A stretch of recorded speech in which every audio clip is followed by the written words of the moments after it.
All right.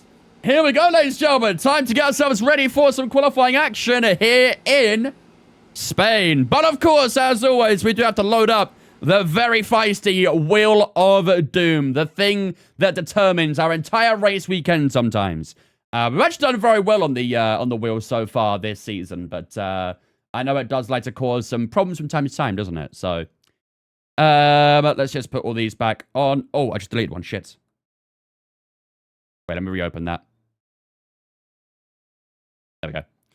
Right, so as always then, we will spin the wheel once again to decide what our challenge will be for today's Grand Prix. Last time out in Monaco, we had a couple of challenges. We had overtake that got banned, and we also had to get a drive-through for jump in the start, didn't we, as well? So we had a couple of restrictions there, which did actually end up impacting the race because we were forced to push quite hard, and hence why we've been it towards the end of the Monaco Grand Prix as well. So unfortunately, we did DNF that one, but hopefully the wheel will be a little bit nice today. Let's give it a good old shuffle, and let's see what the challenge will be for today's Grand Prix. Here we go. Let's see.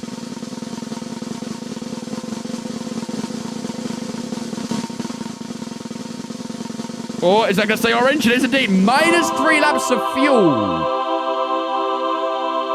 This is going to be a day of Lyco, huh? This is going to be a day of Lyco.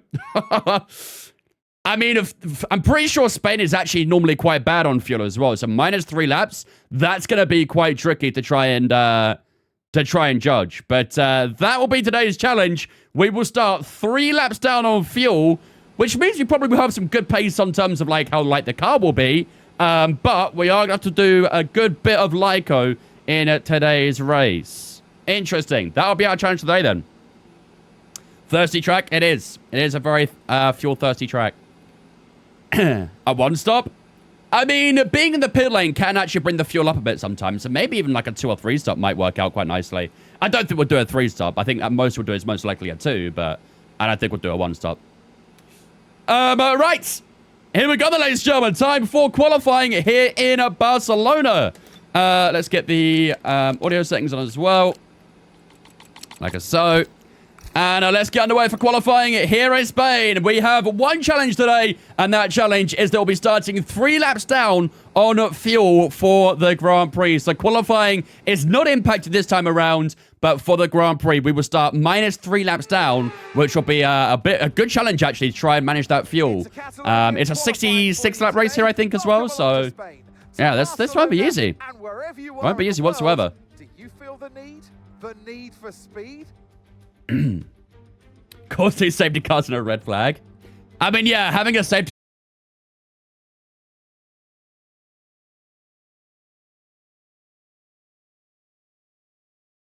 Are we back? Are we back? I think my internet had to drop out again.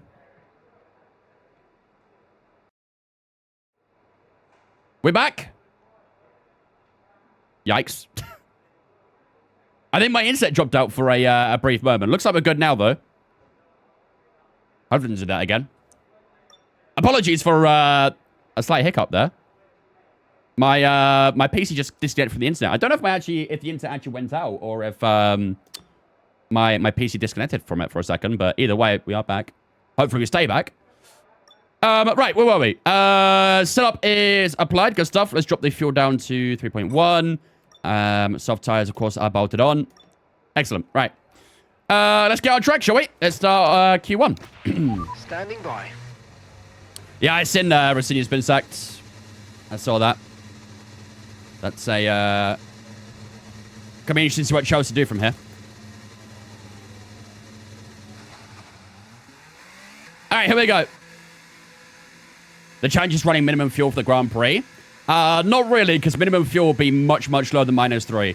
I don't know how low you can actually run the fuel in a Grand Prix, but we're at -3 laps, which is a good bit lower, but not quite minimum.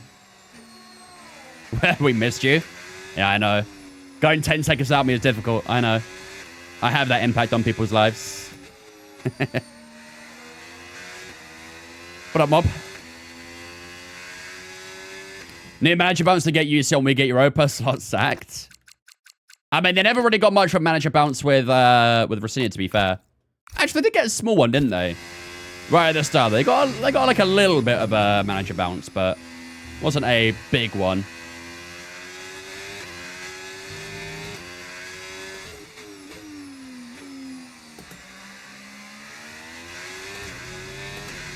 I need a bit more tire temp on the fronts. The rear should be quite easy to get up temperature around here. There's a lot of traction zones to really get your foot down, so rear tire temp shouldn't be too much of a problem, but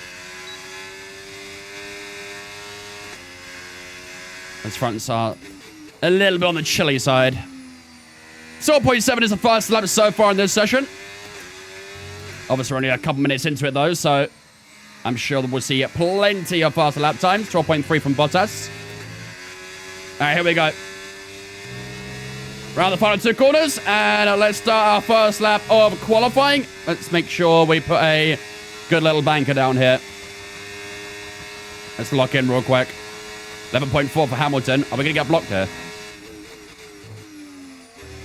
Yep, we are. Oh, my God. Someone's not checking their mirrors.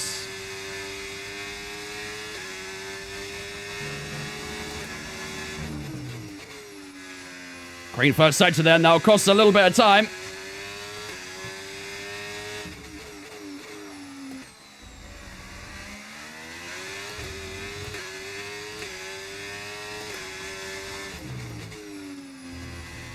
Hopefully Stroll doesn't impact us here either. Just a little bit at the top of the hill there. Just make sure the car stayed grounded, which it did. Oh, it's a little bit deeper the hairpin. Bit of a scrappy lap, this one. Not our best one. But it is still early in Q1. Here we go through the final 2 corners. We've actually got a good bit of battery still in the tank here. Around that final corner we go. We'll put our foot to the floor. DRS over the line at 12.1 to get us going. That is not a great start to qualifying. We're slower than Colapinto, which is definitely not good news. That is not a good sign if you're already slower than Colapinto. We might have to do a second lap, you know. So the tyre was actually not too shabby right now, so maybe we can afford to do a second lap on these tyres. Well, that's not hard, Root, to be fair. That's not hard. Yeah, I did see the news of Rossini getting sacked. As an Arsenal fan, okay, we've only got one lap truly gutting. remaining.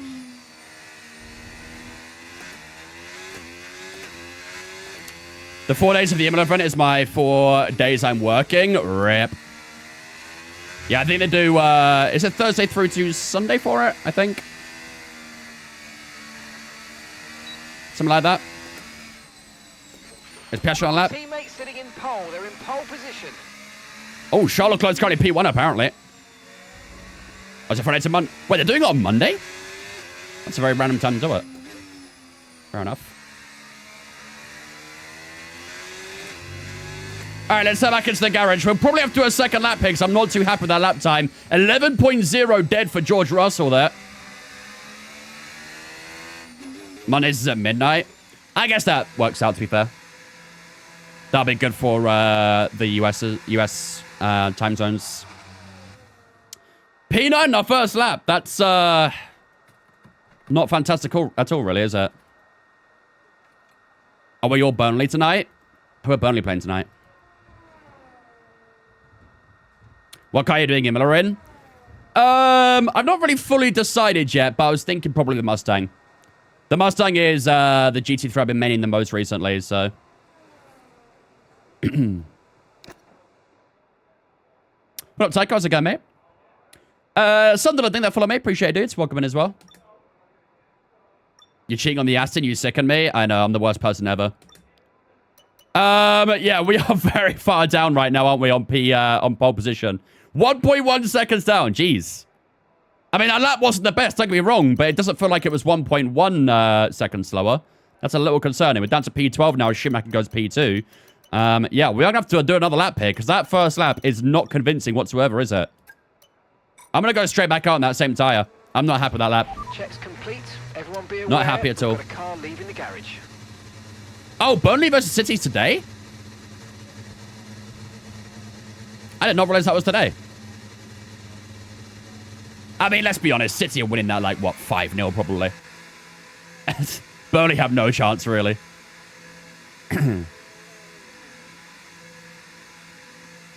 This thing's been good recently. Yeah, I've liked it a lot. Does feel nice to drive. What I will say about this tank, though, is it feels like it does have pretty good straight line speed, but the moment you get any sort of, like, aero damage, you lose that straight line speed, and it becomes a pile of horseshit. You have to really be careful not to get any damage on this tank. Or you just lose every bit of that car, really. Tycho, thank you that follows for me. Appreciate it. Welcome into. Are we all Burnley tonight? I mean, obviously, but I ain't expected much. That's safe to say. Benny, think that follows on me. Appreciate it. Welcome in as well.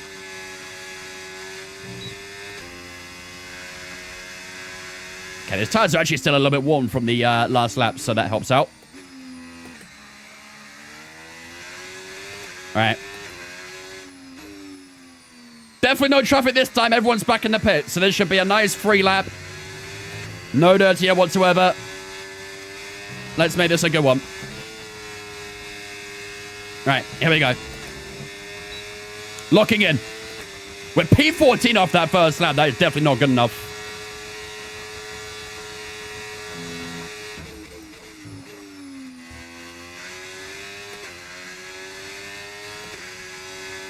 I mean, look how much time we gained in the first 3 corners there from not being impeded. That helps. And straight into a purple center one as well. There we go. That's what I wanted to see.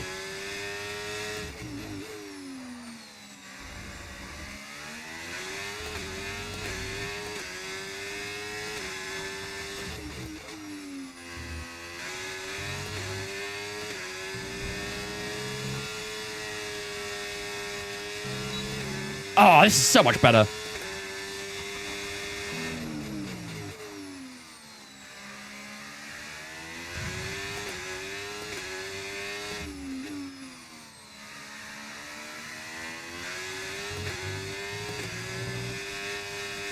Want everyone to say that. Oh, I messed up those last couple corners a little bit, but that might be a P1. It's nearly a P1. 7,000 away for George Russell. There we go. That's more like the kind of time I was looking for. On an old tire, we go P2, 7,000 behind George Russell. That's more like the kind of lap time I am looking for at this stage. So, much, much better with that. All right. Let's head back to the pits. Quite nice having a lap with free air, isn't it? Very, very nice. I mean, the left tires are on 6 and 8% though, so we did have to burn them up a little bit, but that's okay. We could probably do one more lap with these tires in Q2, and then we'll have to shift over to another tire. I missed that chicane. It made the track decent. I would argue it'll be around, actually. I think not having that chicane there allows for better racing. Sets up better moves down towards the next 2 corners and maybe a chance at turn 1. I personally prefer this layout more than anything. When we had the chicane layout, I was one of the big advocates for changing the layout to be like the MotoGP layout, which is round here, of course. I personally prefer it like this. But either way, we don't have to worry about it for much longer anyway, because Barcelona's being shifted away soon. What percent do you use? I always race on 110.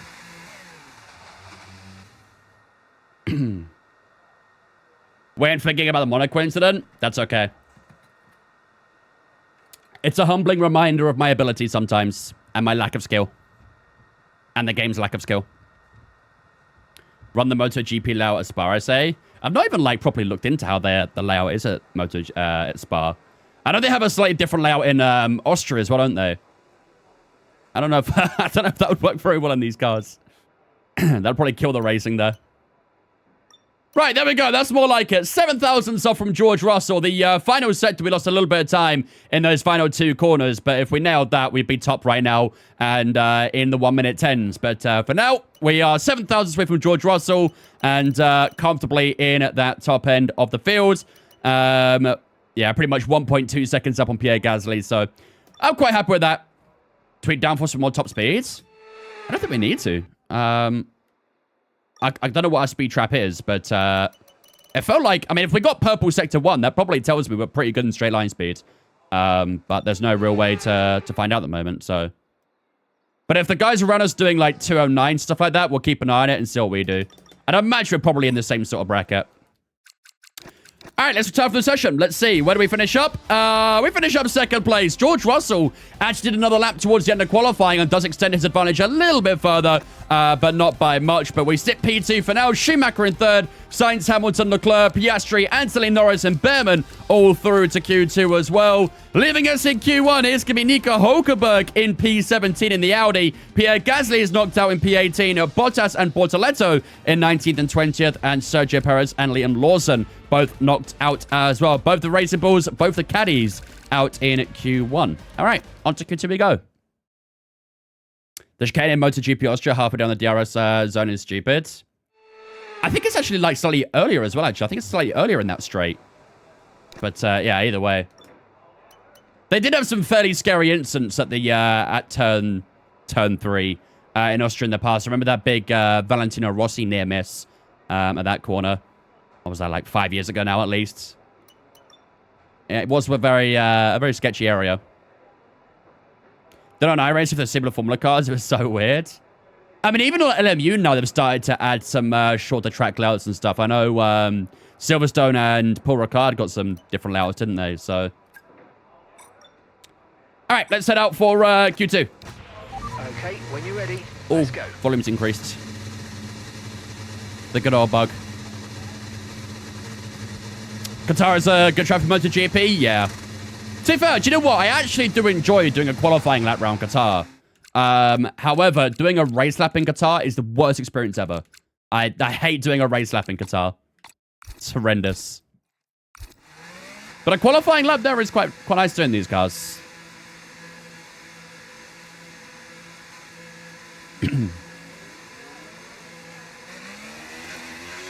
2026 F1 is a lot like MotoGP. Shit ton of recovery. Recover takes? Recover takes? Oh, re-overtakes. I'm not sure if I can compare F1 with MotoGP, to be honest with you. I think I get what you mean, but I don't know if I particularly agree. Qatar's track limits are brutal. Yep, they really are. Pretty much any time I race in Qatar, you might as well give me a 3-second penalty from the off. I always finish up with a penalty around there. I always find a way.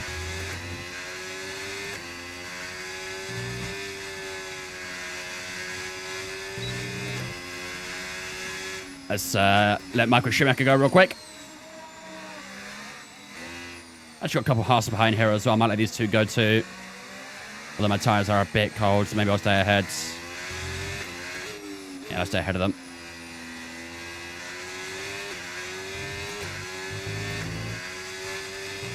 All right, here we go. First lap Q2. Let's have a look at what our straight line speed is.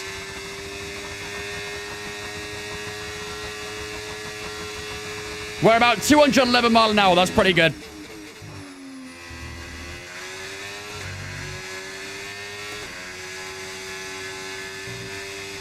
We actually made one of the faster cars down towards turn 1, to be fair.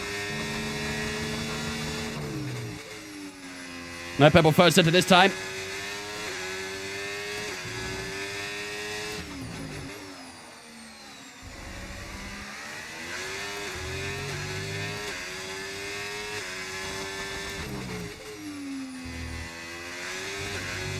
.0 for Russell again.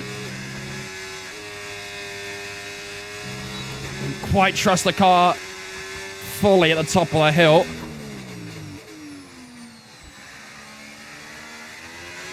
It's looking a little bit slidey in some areas.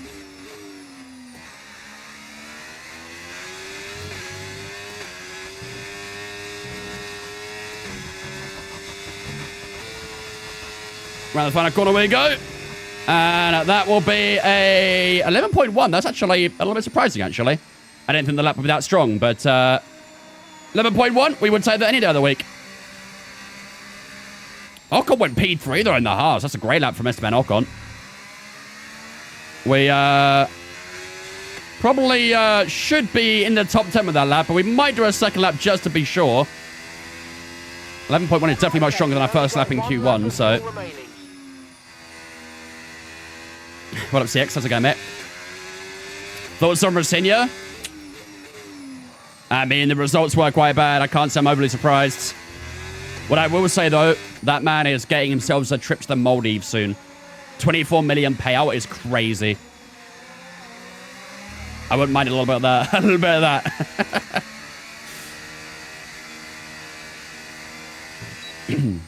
Do I watch F2 and F3? I try to when I can, yeah. I did watch the F2 in Australia.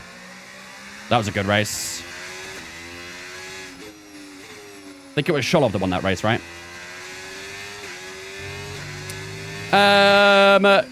Cole, thank you for me. Appreciate it, dude. Welcome in as well.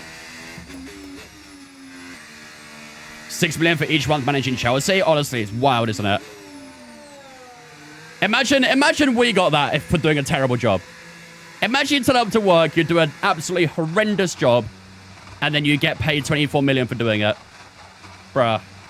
Must be nice, huh? Must be nice.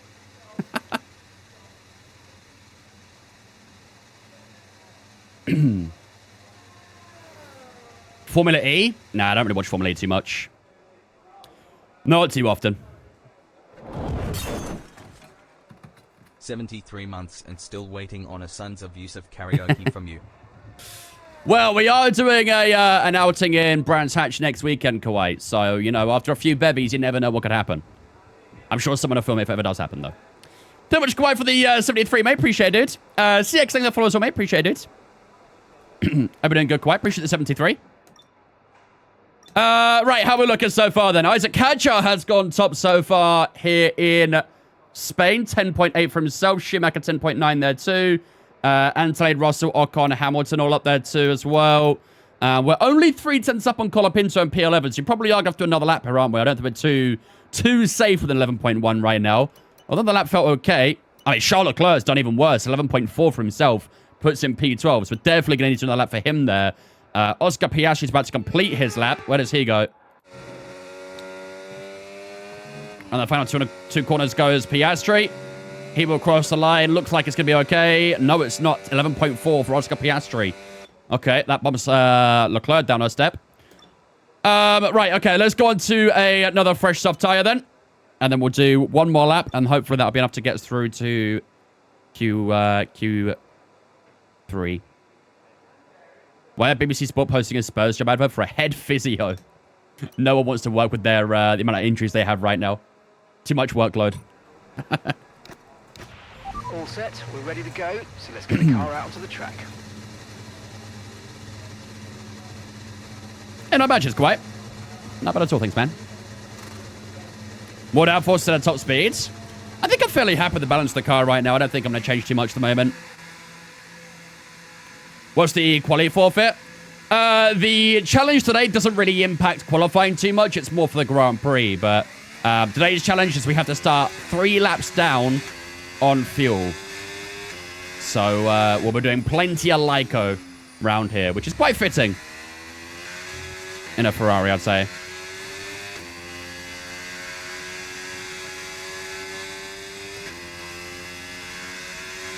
All right, let's get the tires up in temperature.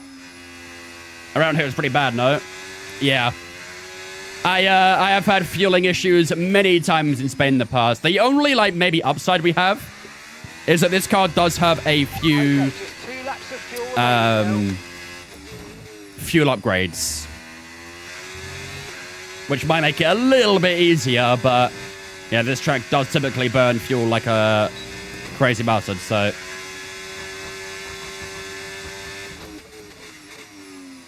it won't be easy, that's for sure.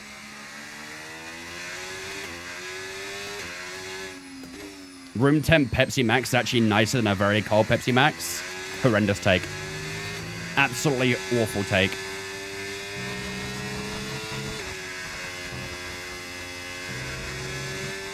All right, here we go.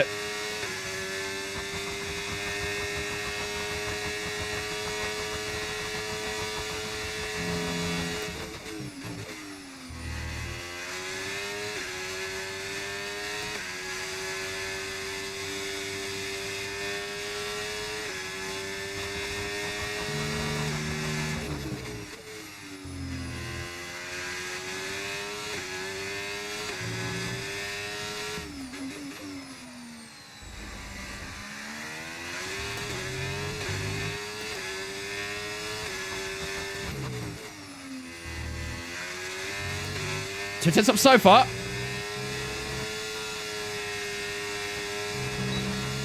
For the back getting a little bit slippery there, but held it together.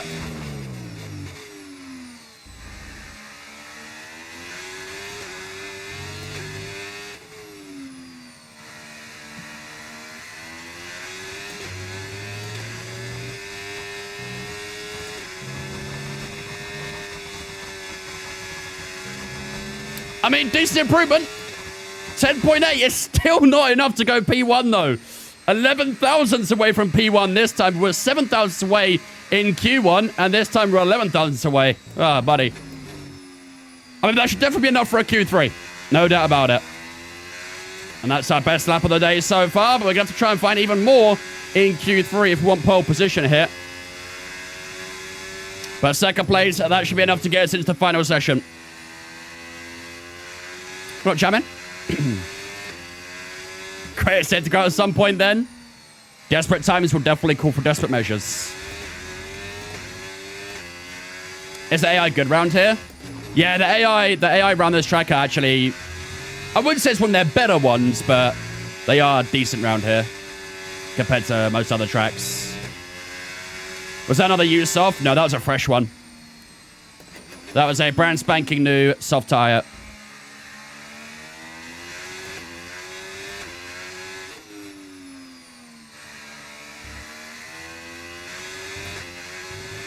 All right, back into the pits we go. And that should do it for Q2. We'll probably start seeing the first cars heading up their final laps in a couple moments as well. But that lap will be enough to get us through to Q3, I'm sure. I'm no engineer, but I feel like if you start the race not enough fuel, that's a bad strategy. Do you know what, actually? Most teams do actually start a little bit less on fuel, and then they'll do LICO through the race. That is actually a very common strategy you see in F1. Teams will typically underfuel the car to make it as light as possible, really. And then they'll do some lifting and coasting throughout the race and hope on safety cars and stuff. I mean, I remember back in, what was that race Vettel got DSQ'd in for not having enough fuel? I think it was Hungary 21, I think. They miscalculated their fuel when he had to stop at the after the race to make sure they tried to have enough fuel for a fuel sample, and they couldn't provide it because they just had no fuel left. So, yeah, he actually ended up getting DSQ'd for that. Drive-by siphoning fuel from competitors. I'm not sure how the FIA would feel about that, but you could try. Right. It actually says 12 thousandths away on that one, but either way. Still P2 at the moment. And we are 5 tenths up on Colapinto in P11 as well. That should be fine as well. I'm fairly happy with that. Excellent. Right. Let's retire from Q2. That should be enough to get us through to Q3. Do we stay in P2, though? Yes, we do. We are through to Q3 here in Barcelona. Isaac Kadjar leading the way so far. Ourselves in second. Schumacher in third. Russell fourth. Verstappen, Norris, Anthony, Ocon, Hamilton, and Sainz all through to the final qualifying session as well. We do have a couple of big names who actually knocked out in Q2, though. Oscar Piastri is in P12, and Charles Leclerc, our teammate, who is currently P3 in the Drivers' Championship, is knocked out and starts P13 as well. That's a horrible result for our teammate, but he cannot find his way through to the final session of the day. Colapinto in P11, Stroll in P14, Albon and Behrman both knocked out as well, but our teammate being knocked out in Q2, that's not good at all. I think this is his first time he didn't make it through to Q3 this season. So, yeah, horrible start to the weekend for Charles Leclerc, and P13 is where he'll start. But on to Q3 we go, and back-to-back P2s for ourselves as well. Let's see if we can try and get a little bit more out of the car to try and push ourselves towards a pole position. All we need is like a tiny bit more. Just a little bit. Right, let's start with a old soft tire for our first lap. We'll save a soft tire for the race as well, because I actually think the soft tire will be quite a usable tire around here. And then we'll bolt on a soft tire for a fresh soft tire for our final lap as well. Right, let's get straight on track, I think. Swallowing a bit of F1 grade fuel is a bit worse than normal fuel. Expensive as well. Very expensive. I adopted the Arsenal curse while finishing second all the time. I just cooking. He is, yeah. See if we can keep that up in Q3.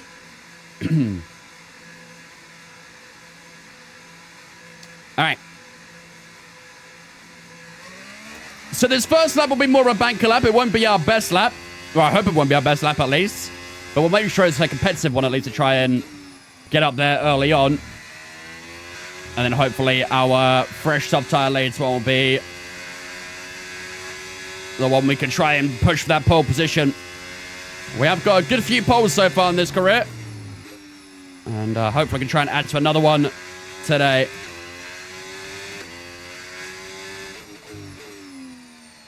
Car needs a wash. One troublesome side about living in the countryside is because I live around so many fields and farms and stuff, it is so easy for my car to get dirty. It's ridiculous.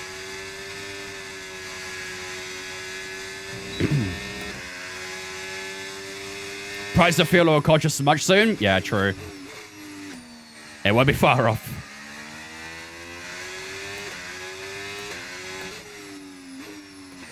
Is it a light color car? No. No, I have, my car's, black, so doesn't show the dirt quite as bad. But when you look closely, you can definitely see it. It's not nice. All right, here we go.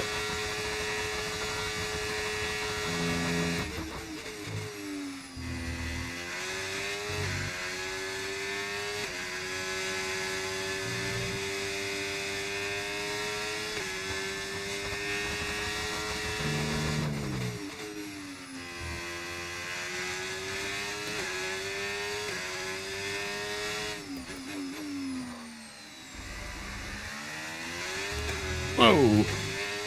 10.5 for Schumacher. Wow, that's a really good early lap.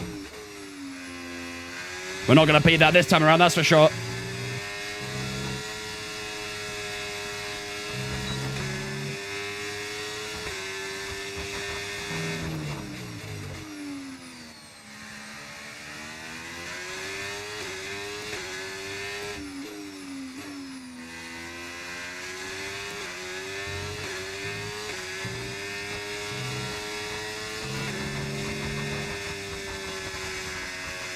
Give it a good go, but we'd be nowhere near a 10.5, are we? 10.8. To be fair, that's actually not that bad, actually. I don't mind that. 10.8 to get us going for Q3. 3/10 slower than Schumacher is a bit of a troublesome one, but we can probably try and work with that on the final lap. Carlos Sainz now goes P3. George Russell second as well. And I don't know if everyone's done the lap or if we're waiting for one or two more. I think everyone might have done it. Okay. P4 then for the start. That's not so bad, but we are 3/10 down at the moment.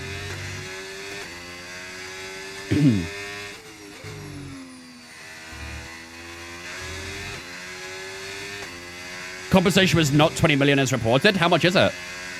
Probably still got a decent chunk, surely, but...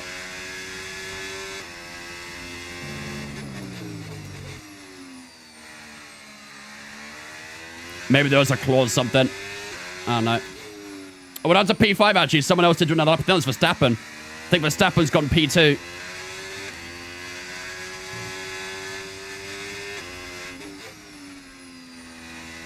All right.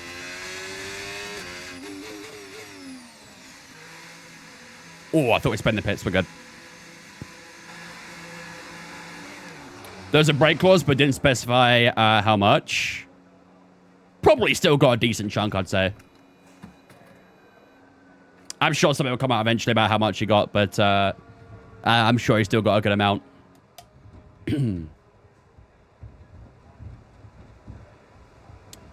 All right, P5 then for our first lap of Q3. Let's whack on a fresh set of sub tires and prepare ourselves for one last lap here in Barcelona. And hope for the lap we could try and push for pole position. What up, Tebow? The fact there was a break clause tells you chose to even feel 100% confident about the appointment. I mean, in my opinion, I feel like it should be kind of like a dead set, really, for any sort of contract of a break clause. I don't think that's really a sign of, you know, lack of confidence. I think most contracts probably have a break clause of some sort that can be activated. I'm sure, like, the best managers in the world will probably try and avoid having a break clause, but for managers who want a chance, they'll probably always have a break clause in it. Yeah, follow Timo. Timo, appreciate it as well, mate.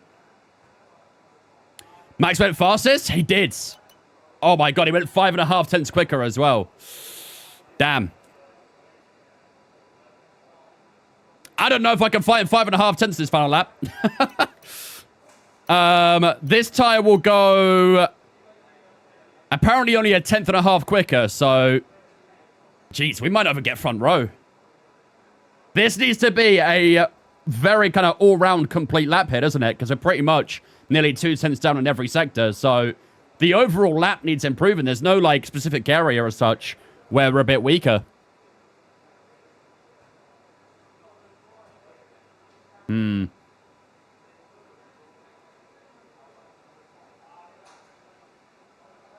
I know, right, Jam? That's what I'm saying.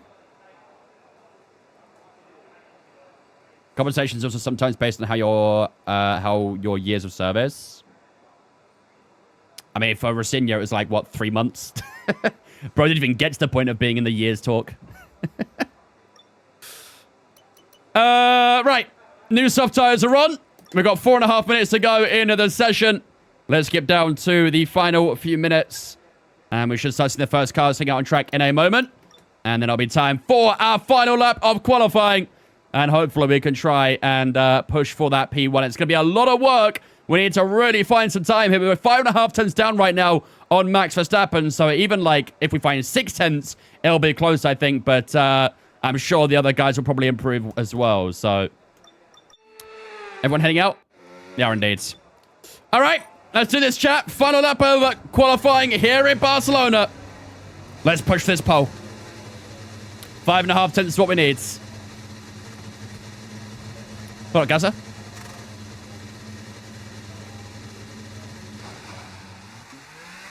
Looks like we've got one car staying in the pits. That's one of the Haas's. So we're guaranteed a top 9 at least. But obviously we'll try and aim for a bit higher than that. All right. Let's really focus on tire temps on this out lap as well. It's only a short lap here in Barcelona, so let's really work these tires. Make sure they're in the good window for the start of our lap. As you'd expect, left-hand side tires do typically wear out a bit more than the right-hand side round here. There's a lot of very long, sweeping right-hand corners, which puts a lot of lean on that left set.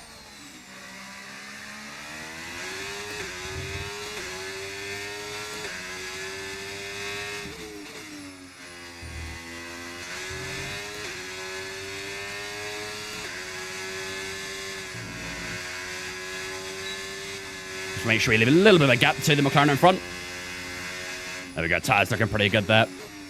Might actually slightly cool off the rears a little bit.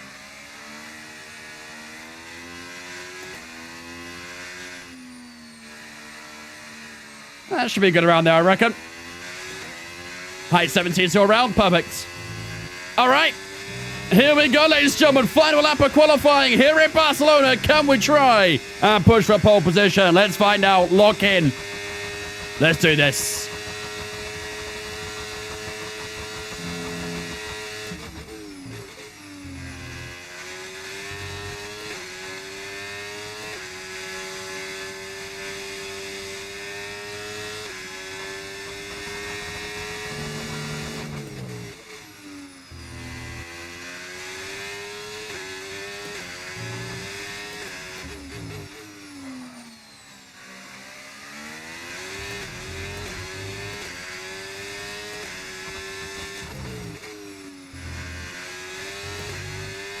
Come on.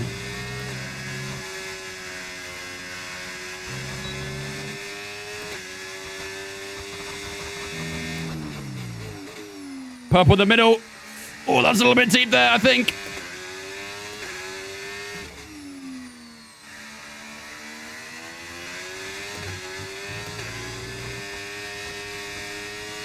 No, we're not going to be quite close enough, are we? For the final quarter we go. It's a good improvement. It's nearly 4 tenths on the clock, but it's not going to be pole position. Where's it going to be?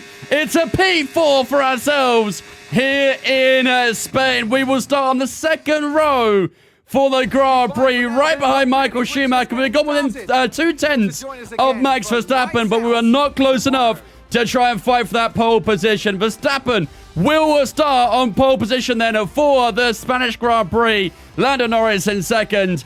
Schumacher wasn't too far away from Lando Norris, but he will start in P3. Ourselves in P4. Sainz and Russell in 5th and 6th. Antolin Hadjar in 7th and 8th. And then Lewis Hamilton and Esteban Ocon on that 5th and final row of Q3 as well. So only second row for ourselves. It's not the end of the world, but obviously we'd like to be a little bit higher up there to try and fight for the early positions. But, you know, second row's not bad. We can still maybe get a couple positions early on and maybe fight for that P1. But obviously, don't forget we have the challenge of starting -3 laps down on fuel for today as well, which does make things a little bit more complex in today's Grand Prix. So gonna have to really lock in here and make sure we get the best result possible.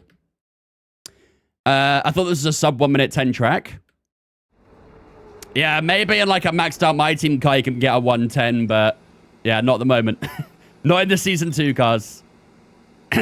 If the car was fully upgraded, then we'll probably break into the 9s, but yeah, maybe in Season 3. Maybe in the 3rd season.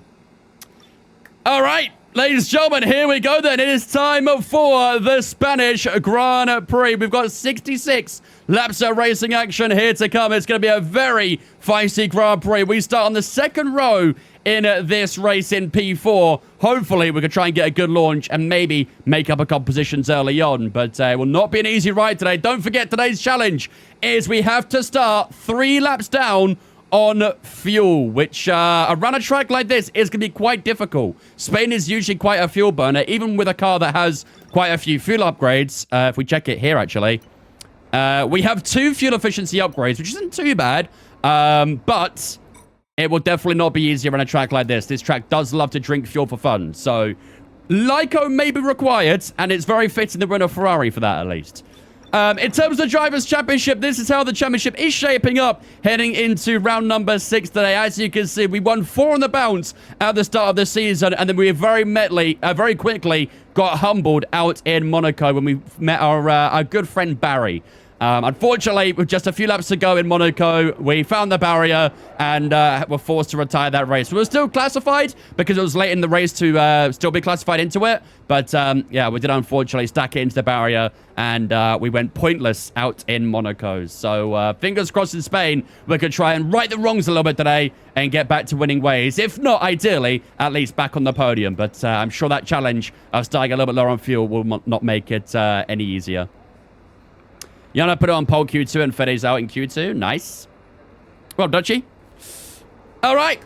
Here we go, ladies and gentlemen. Time for the race here in Spain. While the race goes up, ladies and gentlemen, I'm going to go for a quick toilet break. If you guys can grab a drink or a snack, now is a chance to do so. And then we'll reunite in a couple moments' time, ready for 66 laps of racing action here in Barcelona.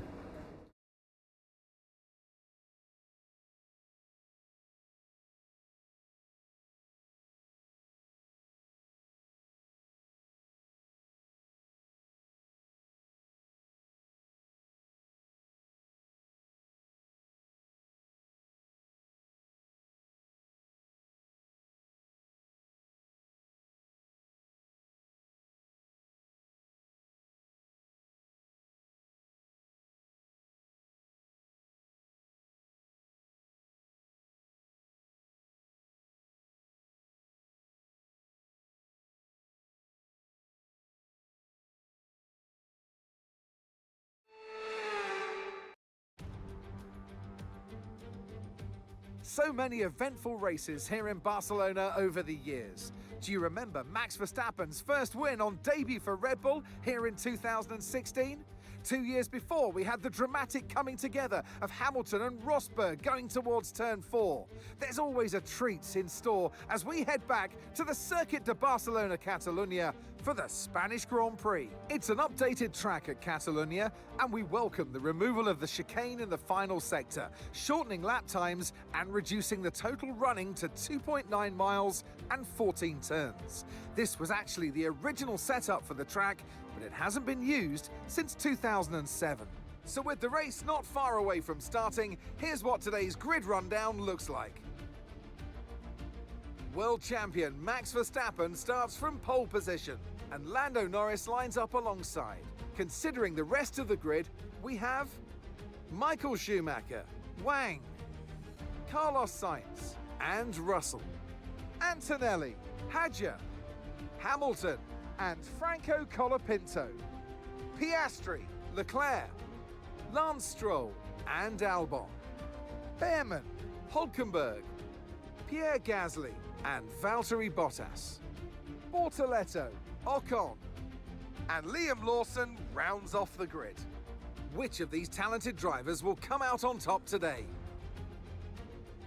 And joining me in the commentary box today with the best view on what is about to unfold and some strong views on the action we're about to see, Naomi Schiff. Now, Ant, you always tell me you know Barcelona almost as well as you know the back of your hand.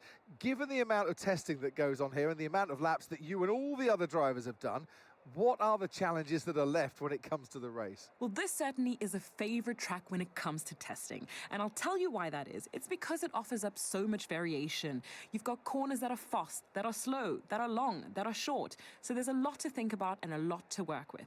But T9 is one of my personal favorites because it is so challenging. Every time you get there, you think, should I lift or should I stay flat? Well, I tell you, stay flat. Commit. Alrighty, here we go, ladies and gentlemen. I know it's hot in that cockpit, believe me, but your tyres are even hotter than that. You've got to work really hard today to keep them cool, otherwise we're going to suffer with our performance. Yeah, the tire temps are going to be easy to keep calm as well. The game just said the Rosberg and Hamilton incident. I wonder if we'll recreate our own one day. 115k, go on, Root. All right, let's have a look at the some strategies for today's Grand Prix, shall we? It's suggesting a one-stop. There's no way a one-stop will work around here. I mean, maybe if we did like a medium-hard, but I don't think a soft-medium would be enough, that's for sure. Am I a high, or did Crofty introduce Naomi Schiff and then said, well, Ant? To be fair, wouldn't surprise me. There is quite a few little quirks like that. Remember when they when we're in Crofty likes to call Anthony Davidson a world champion? Does he know? Well, to be fair, I guess technically Anthony Davidson was a world champion, but in World Endurance Championship. Not in F1, though. Hard, medium, Leica from the start. Easy win. I remember the hard tires were not very good in Barcelona, though. I remember that very vividly. So, as per the challenge, we do have to start -3 laps down on fuel. So, for a 66-lap race, we are going to be starting on 63 laps. Which is not going to be too easy to try and look after for a 66-lap race. But we've got to try and find 3 laps of fuel back for the end of this Grand Prix. So we have a soft tire available. We've got 2 mediums. And I think we've got a hard as well, right? Double sound. If you're getting double sound, restart the stream. It's not me. It's TikTok sometimes does that. We're going to have a look what a medium hard looks like. But like I said, I think the hard tire is going to be super slow around here. And the soft tire is actually a pretty good tire as well, isn't it? So, yeah, look at that. It's saying it's going to be a good 15 seconds slower nearly compared to the soft, medium, medium. I don't think we even go near that one stop with a 2-foot pole, personally. What's someone else dying on? I'm guessing a lot of soft tires. Yeah, lots of soft tires. Everyone on softs? Pretty much everyone. Esteban Ocon is on medium tires too, so... Almost everyone else is on soft tires, though. I'd say full push the first half of the race, and it says how much you need to actually save. Lighter car to start, so use your advantage. Yeah, true. And I think having a lighter car, the soft tire would definitely help as well, so... But we probably will, like, save some fuel naturally from the upgrades. I just don't know if the upgrades are going to do enough to recover 3 laps, really, so... Oh, shit, it's not. How did that get missed? We are in the Aston Martin match. There we go. Right. What do we do for our prediction this time around, chat? Is that what you're asking, Noob? He probably was asking about that, yeah. Only one person said Aston Martin was Lucas as well. So, we're currently starting P4 for this Grand Prix. Verstappen is the man ahead of us, as well as Norris and Schumacher.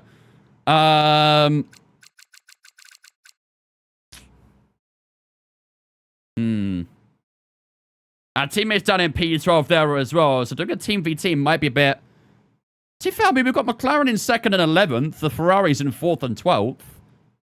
That could be a good prediction, right? McLaren versus Ferrari. I think we've done that that prediction before, haven't we? But McLaren, Ferrari. Didn't even know that prediction wasn't paid out, Fez. All 4. Add Audi. Didn't Hulkenberg get knocked out in Q1, though? Yeah, Hulk's out in P16. I mean, y'all know what Hulkenberg was like last season when it came to predictions. Just saying. Just saying. I think Ferrari and McLaren should be a good one. I don't think we've really got to introduce any other teams for that, because, like I say, the Ferraris and McLarens are quite spread across the field here, aren't they? So I think just doing the 2 teams should be good for today. Never mind, keep it Ferrari and McLaren. See, we have learned from our past mistakes. What up, James?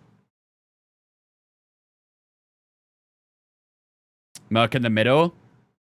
Here I am, stuck in the middle of you. I think Ferrari and McLaren will be fine for this prediction. It's quite balanced between those 2 as well. So they are also the 2 top teams in the R&D as well. So let's do that. Ferrari versus McLaren for the prediction. That should be a good one. All right.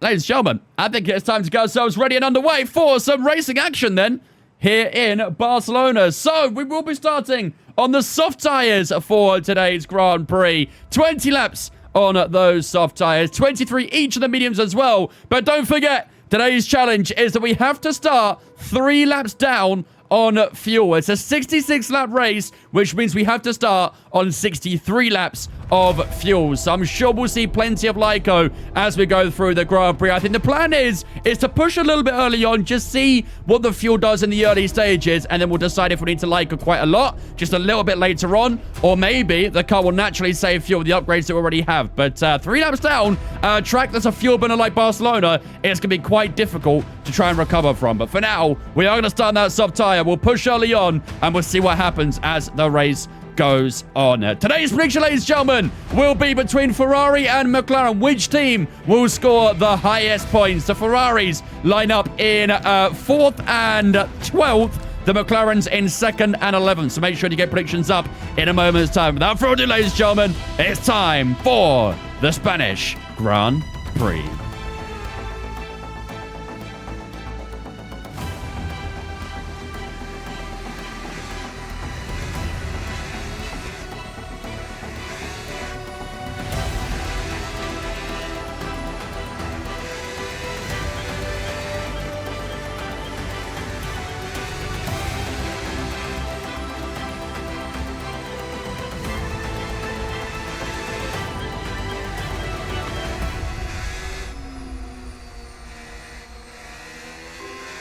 Here we go, ladies and gentlemen. The prediction is up right now. Over on the purple side, which team will score the most points in today's Spanish Grand Prix? Will it be the Ferraris in 4th and 12th? Will it be the McLarens in 2nd and 11th? Get your predictions up right now.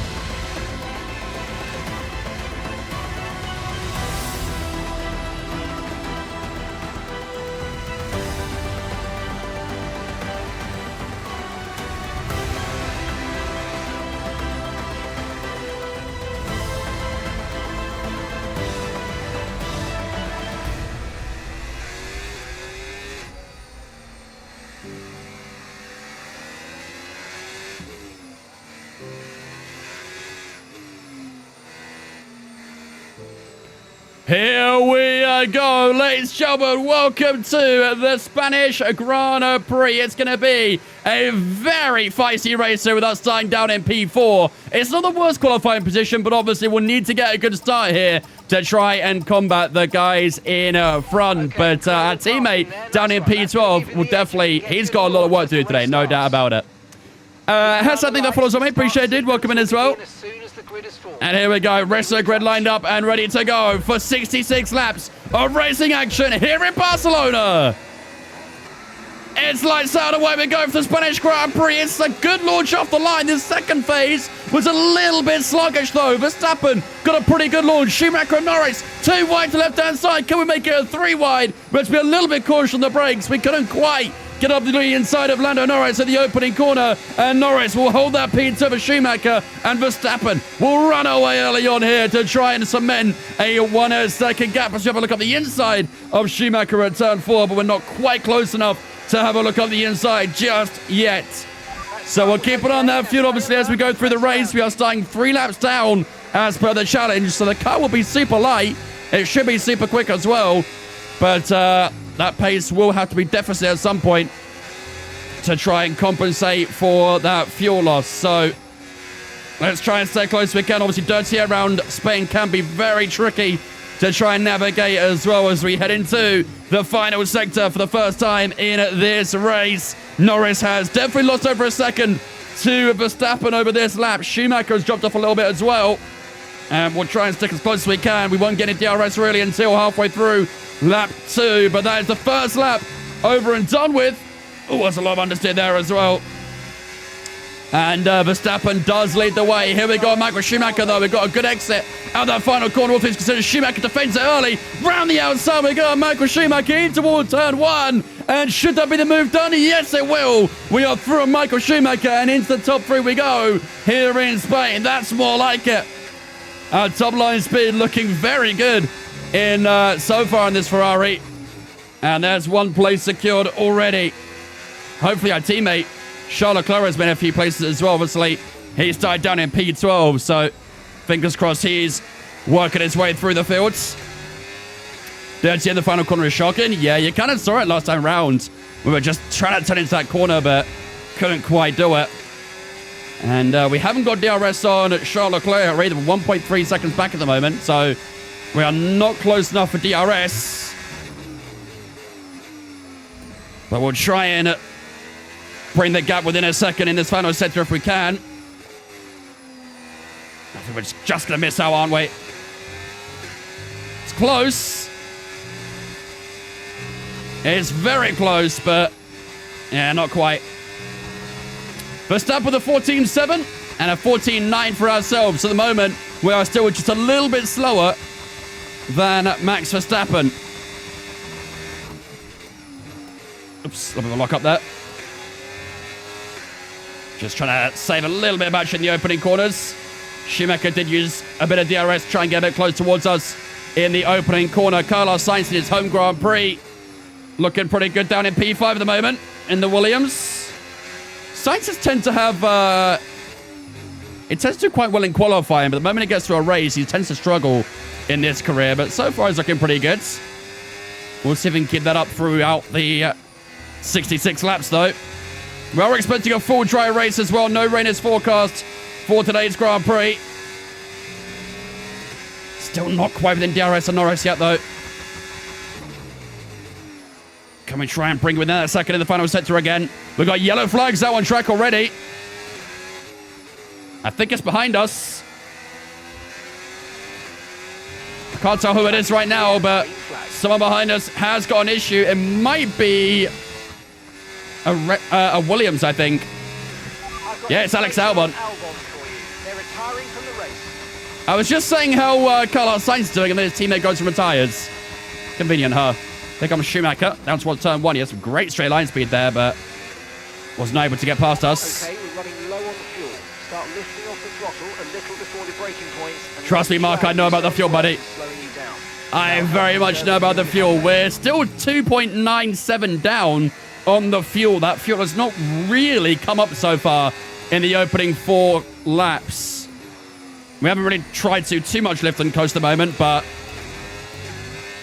the fuel looking a little bit sketchy at the moment. AI still going to set to 1. They are, yeah.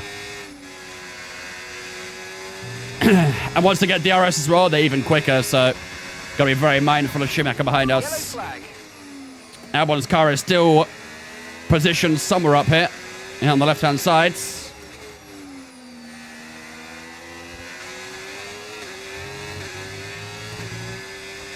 With the final 2 corners we go. Still not within 1 second of Lando Norris yet. 15-0 that time. It was a rainbow lap, in fact. And Schumacher is a little bit too far back to make a move. We actually are within 1 second of Lando Norris, but we weren't at the detection point, so that's kind of annoying. But maybe being inside that 1 second, we could try and keep it there. And maybe get a chance later in this lap.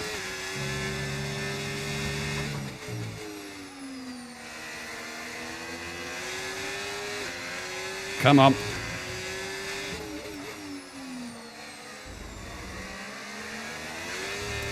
A little bit snappy again there. Then the rear tyres might be getting a little bit warm. Can for that rear trying to step out a little bit. Just missed out on DRS again to Lando Norris, annoyingly. Yeah, rear left tyres at 112 degrees. My God.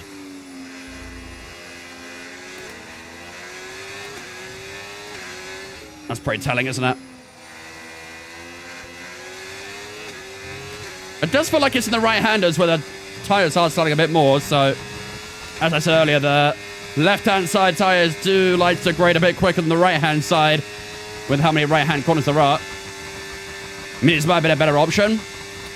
Well, we had to use a different compound at some point. Piastri has just set the fastest lap of the race. We are planning on doing 2 medium stints after this, so hopefully we'll be better then. Still not within DRS of Lando Norris. I can't get in that 1 second. Is this track a fuel burner? Yeah. Typically, it is quite a fuel burner. And we're seeing that right now on the fuel. It's still at 2.95. I'm a little concerned the Leica we're going to have to do in this race will be quite excessive. We've got more than 50 laps of fuel remaining. This was definitely not one of the better tracks to get -3 laps down on. For those of you guys just joining, we are doing a 100% Spanish Grand Prix as part of our career mode.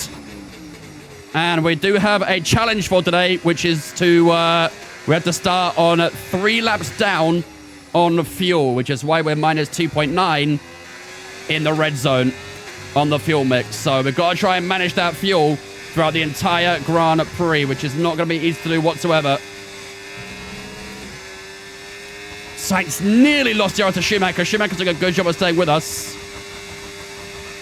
Stop letting Norris edge you. Can't help it.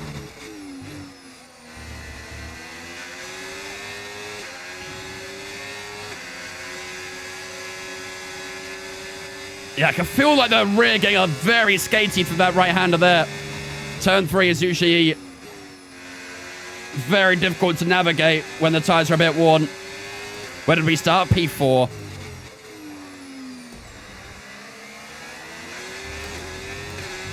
I'm a little bit worried that Norris might be a little bit too quick for me right now. His pace is really good.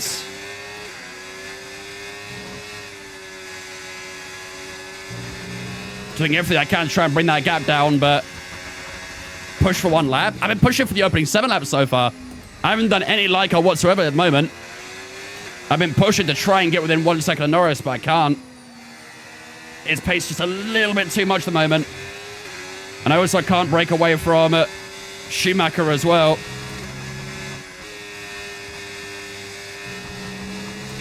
You're never doing a full Monaco again? Just you wait. Either for Season 3 of our career modes or the 2026 DLC, we'll be attempting it again. To be fair, I actually typically do finish in Monaco. Just not on that occasion.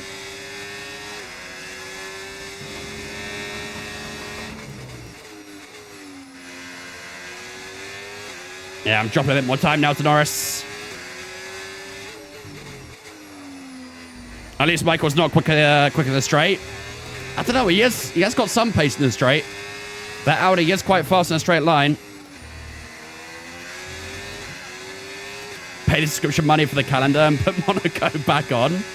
I wonder if you can. Would that even work?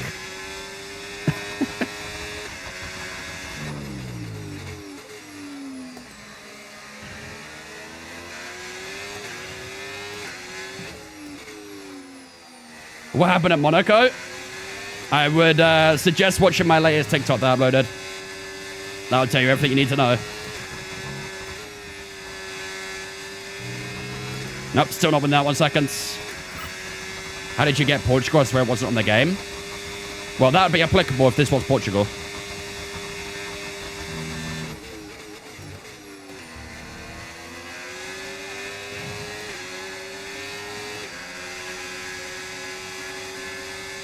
How's the tires doing? 22% that real. It's actually not that bad, is it? Just went green the first sector somehow.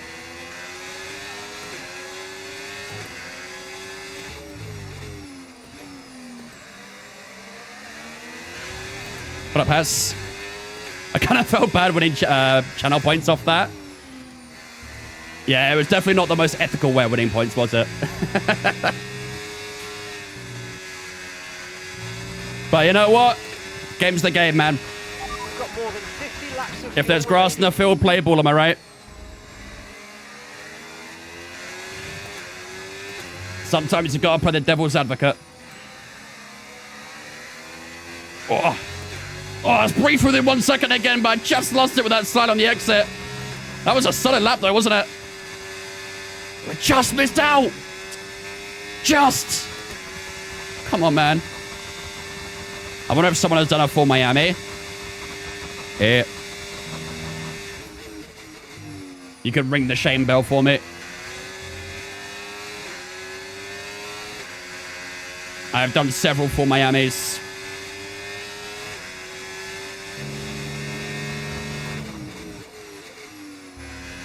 And yes, I went into a depression after.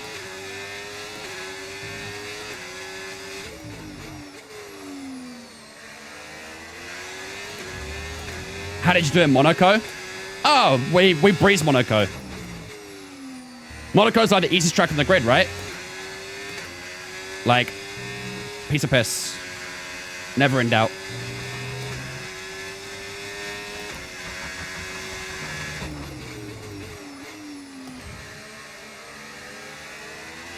Oh, Christ.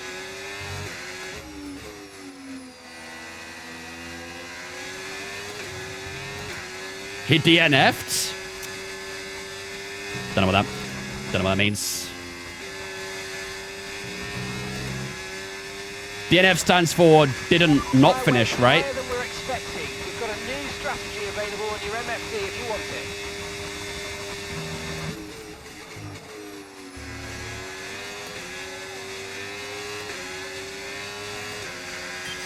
Okay, mate. Schumacher behind. We want to keep them behind, please. It's critical. It's a double negative route, which means it's a positive. Use brain. Come on. I know you only got 3 brain cells, but let's try and merge them into together to think about this. Stay ahead of Schumacher until lap 19. I mean, I'd love to, but I want a bit of DRS to help me, really.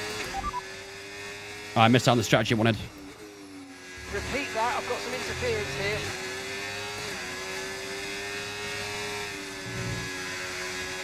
I wanted to see what that strategy change was, but...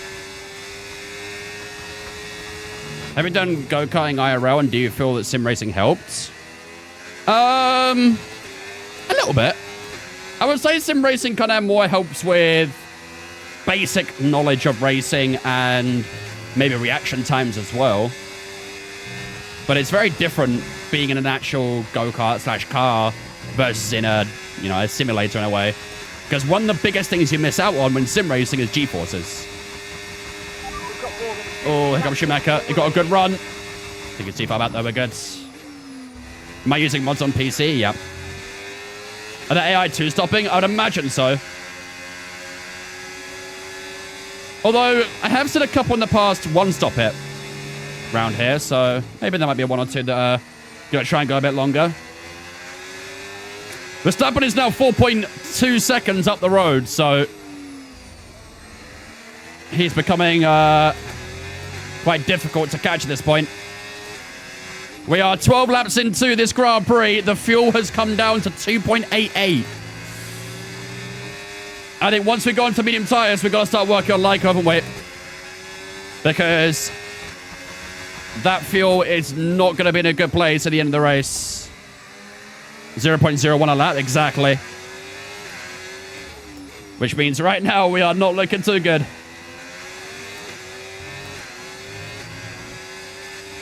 Got to start working on DRS first. I've been trying. The entirety of the 12 laps so far, I've been trying to get in DRS to Lando, and I can't do it. And I might be under threat from Michael Schumacher again here because he's quite close.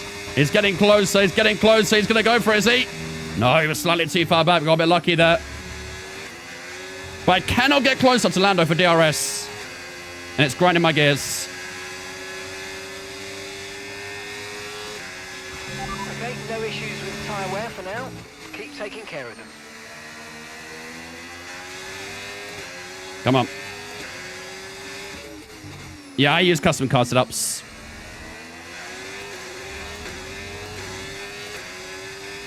Every single track I have a custom setup for. Sometimes 2 setups. Is Schumacher in a Haas? No, it's in an Audi. German driver in a German car. Alongside Hulkenberg as well. They're fully Germaned out.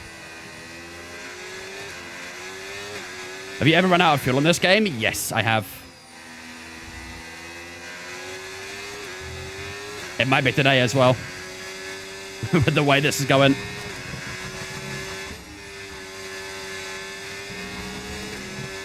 Where's the best place to get them? It's difficult to find good free setups.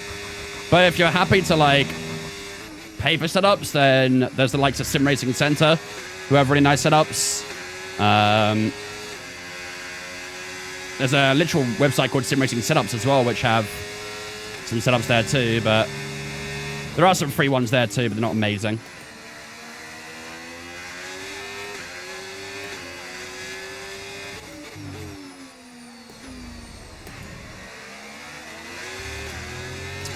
Spotting the floors for me, appreciate it.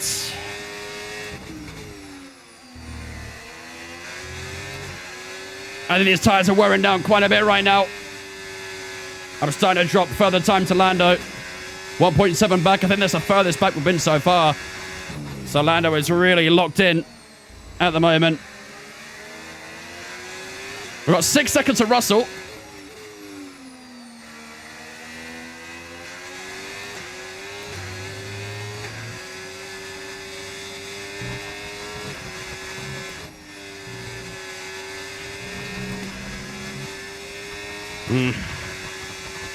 What up, Rocky? What up, boss?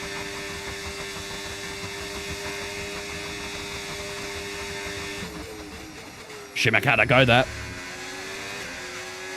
Maybe let Michael by. The problem is if we let Michael by, I don't think he catches Norris either. No glass reveal. I did it at the start of the stream. 48 laps of fuel remaining. Maybe I'll do it again later at some point, but at the start of the stream, I had them on. Check Discord. Ain't no way, bro. Screenshot it and put it in Discord.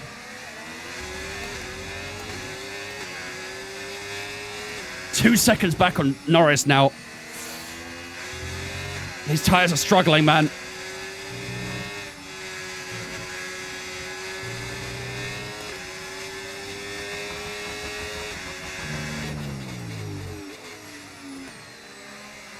He can give you DRS and you can Lyco. Yeah, but like I say, I think Schumacher will be slower than us when he gets in front of us. That's my concern.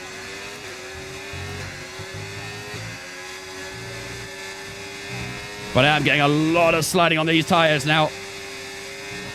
I might not be able to have much to do here anyway, because I think Schumacher might pass me here regardless. Here he comes. Goes to the inside. Couldn't do much better one anyway. Michael Schumacher into P3 again. Take a guess who screenshotted it? I was going to say you, but...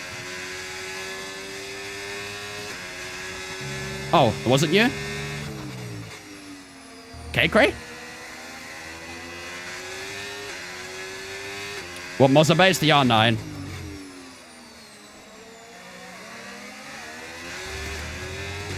Think younger. It wasn't Kevin. Alfonso? Or Lucas, maybe.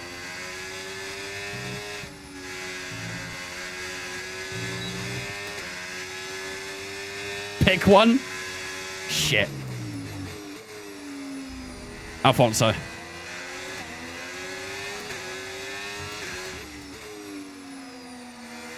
Yeah, should have known.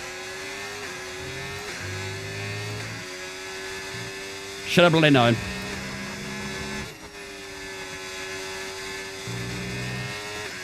We'll get some DRS on Schumacher now. Maybe this gives us a little bit of chance to Lyco. I know you've done it before, Kevin. You've done it before, so I wouldn't be surprised you did it again.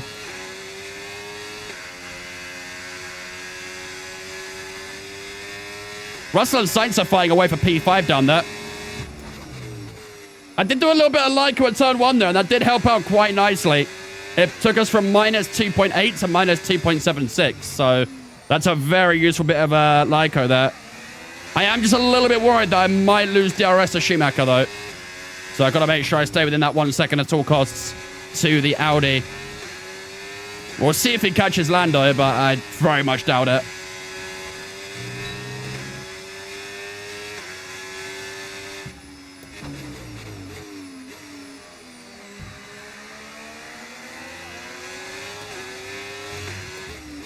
So we are pretty much back to where we started in this race. In 4th place.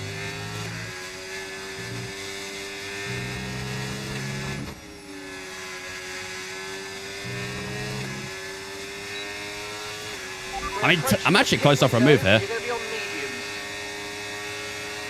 I ain't gonna do it, though.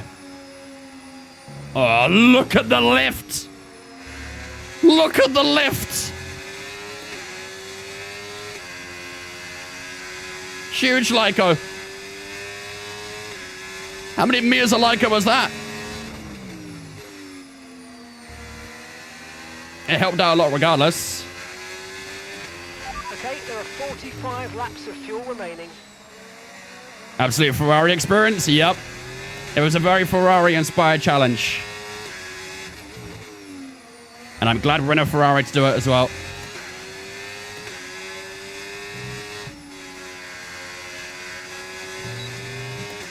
Come on. Oh, I knew staying behind Schumacher would definitely help in Lyco. My issue with being behind Schumacher was that we'd lose more time to Lando. That was my main concern. I knew we could definitely save fuel behind him. But as expected, he's not gaining anything on Lando Norris, which is kind of what I wanted to do. Look at the gap Verstappen has to Norris as well. He's opened up that gap big time. And again, look at the size of that lift and coast. I actually dab on the throttle a little bit towards the end to speed back up a bit. But that Lyco at turn 1 is massive. The car behind is dropping back by about 3. Good time to check driver ahead for strategy. Yeah, good idea. I think our teammate is up to P8 now as well. Driver in front.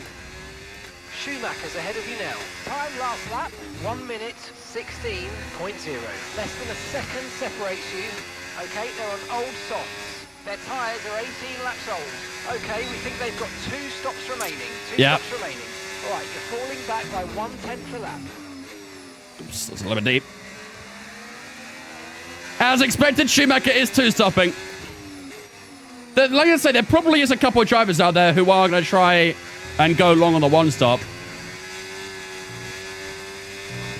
But Schumacher is not one of those. That Lyco is 26 cars on full throttle. The pit window's open, so let's box this lap. Box this lap. Another bit of lift and coast here. That was a bit of a short one that time, but...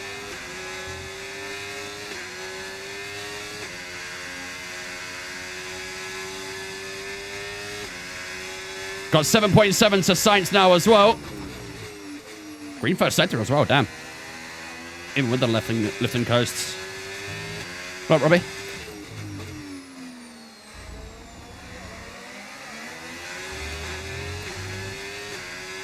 51% that rear left tire.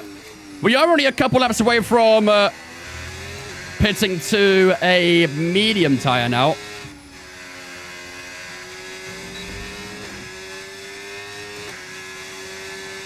Come on.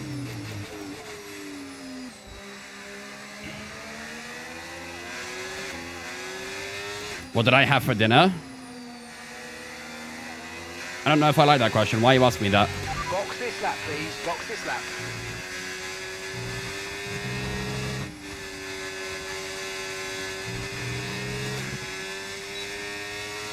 I don't know, can't try and get up to Lando. Use the RS7 and get in a position. We could pit this lap then, if you want to.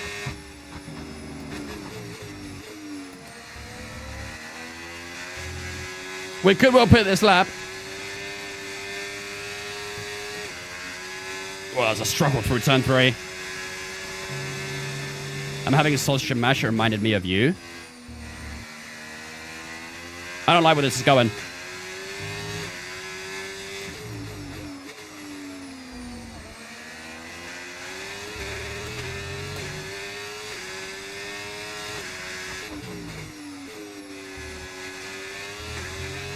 There are 43 laps of fuel remaining. It's just a normal question where you have it in. That's a normal question. You don't know the guy who's asking it, though. And I do.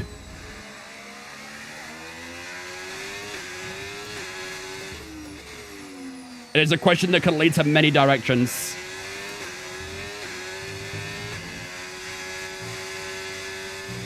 Oh, Schumacher's pitting as well. Ah, shit. Should I pit? I probably should have pit as well, shouldn't I? Let's use that overtake button a bit more. I panicked and hesitated. So we're trailing the car ahead by 3.6 seconds.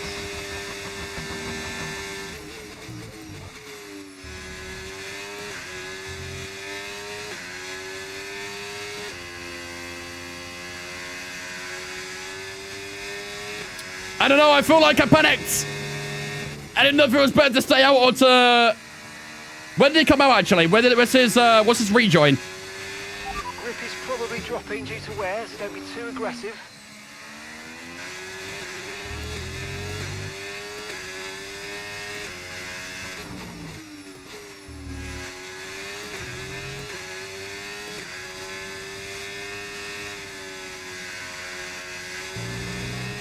Why the negative fuel?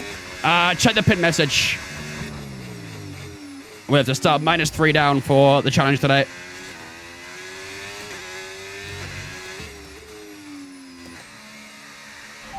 Driver in front. Lando's ahead of you now, and the time last lap, 1:16.1. I'm going in. Gap to the car ahead. Oh, Lando's pit as well. Okay, they're on old softs. Okay, we think they've got 2 stops I don't know. remaining. 2 stops remaining. I don't know, man. We probably should have pit at the same time as Chico. Might have actually held up Lando in the piss tiny bit there. Where is Schumacher? He's probably going to be ahead of us here. Let's see. He acts cocky sometimes. Don't watch my streams then, bro. I ain't forcing you. You only have to stop once now. 1 stop left. Schumacher's gone for another soft tire, brother. Of course they have.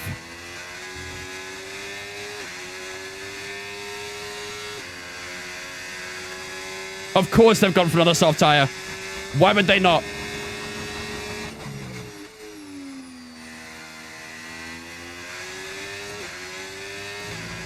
This is our true position. They've pitted as well, so warm up your tyres and get down the road.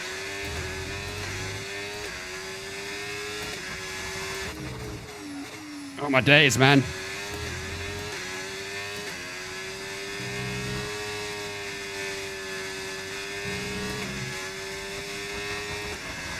Yeah, the one next to name is what you voted on the prediction.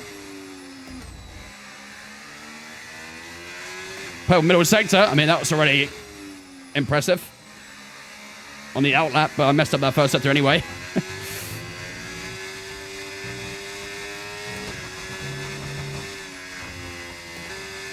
Still got to understand that final corner, though. 14.6 for Schumacher on his first actual lap. We probably won't get near that. Schumacher is now past Lando Norris. I think if we'd pit at the same time as Schumacher, we probably would be right underneath Lando's rear wing, but I'm a little bit nervous about them going for a soft tire for the second stint. That does concern me a touch.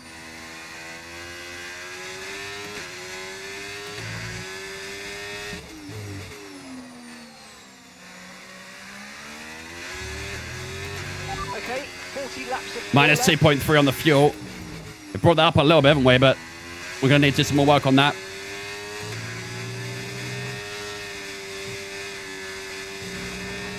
Where's Max? Miles away. I'll tell you what, Max might be doing a one-stopper. Because he hasn't pit yet and he's still that far ahead.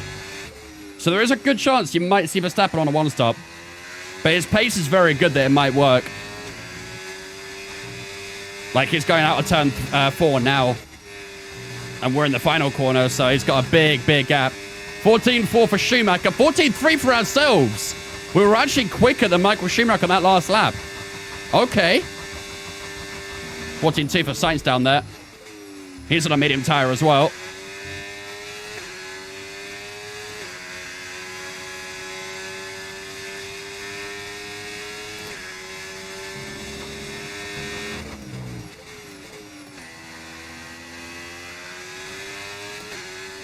They're actually being held up by a Mercedes.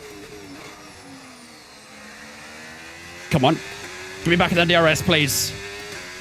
Give me back in that DRS.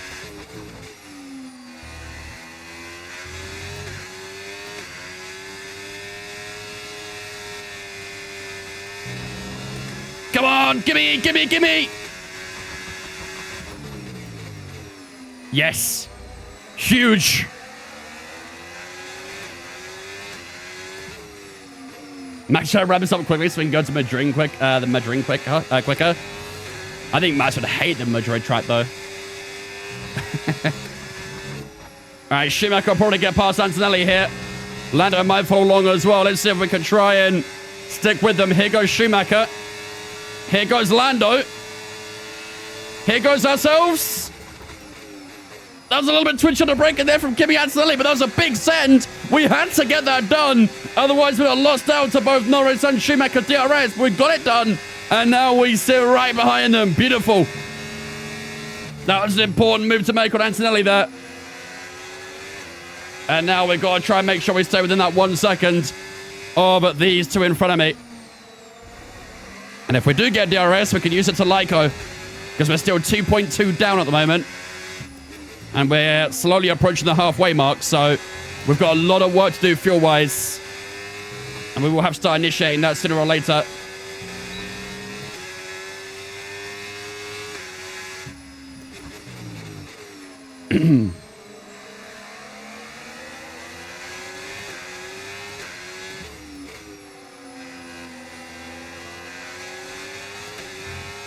Acura reporting participation in IMSA. I did see some reports about them possibly stopping, which is a shame. Hopefully get it figured out. Do I adjust the AI difficulty for each track? Nah. My abilities are good enough to do 110 on each track. But there are definitely some tracks where the AI are a lot harder than other tracks. Okay, mate. I.e. going from Monaco to Spain. Hold us up too long, so do your best to get past and get on with the race. The AI are much better around here than they are in Monaco. Hadjar is holding up Schumacher a bit right now as well. That gives us a chance just to lift a little bit into the corners.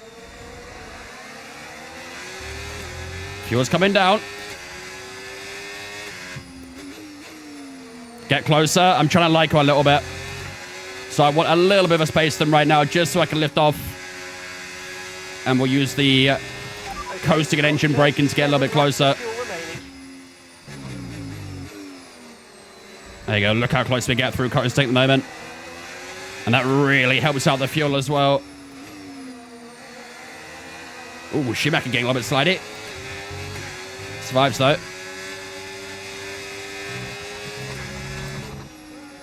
Out the final corner we go. On to lap number 28. Hadjar going defensive. Oh, I'm after the same thing here. Oh, Norris is going to get impeded by him, is he?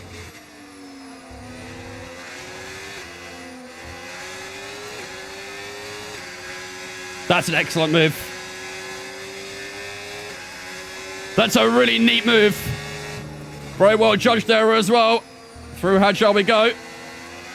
Hopefully Norris doesn't lose out too much to Schumacher here. He has dropped behind by a second, so there is a possibility we might see Lando Norris lose DRS.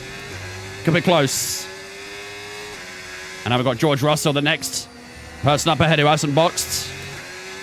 The gap to Verstappen is still huge as well. We've got yellow flags out on track, and that is Michael Schumacher is out. Wow. Stuff. It looked like you made easy work of that target. Let's try and keep that going right through to the end of the race. Okay, that's a big one. Michael Schumacher out of the race. He was a big, fierce competitor, one of ours, throughout this Grand Prix, but that is a big, big DNF, and that will help us definitely secure a podium, I'd say.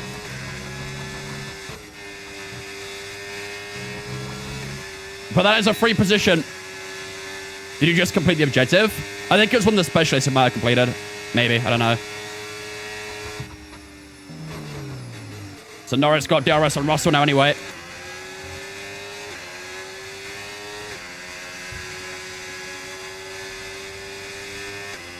I saw your clip when you was robbed for the DNF in Monaco because of the glitch. That was tough.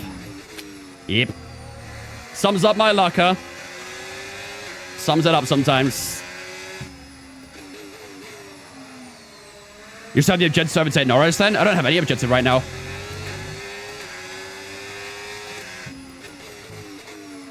All my objectives are gone.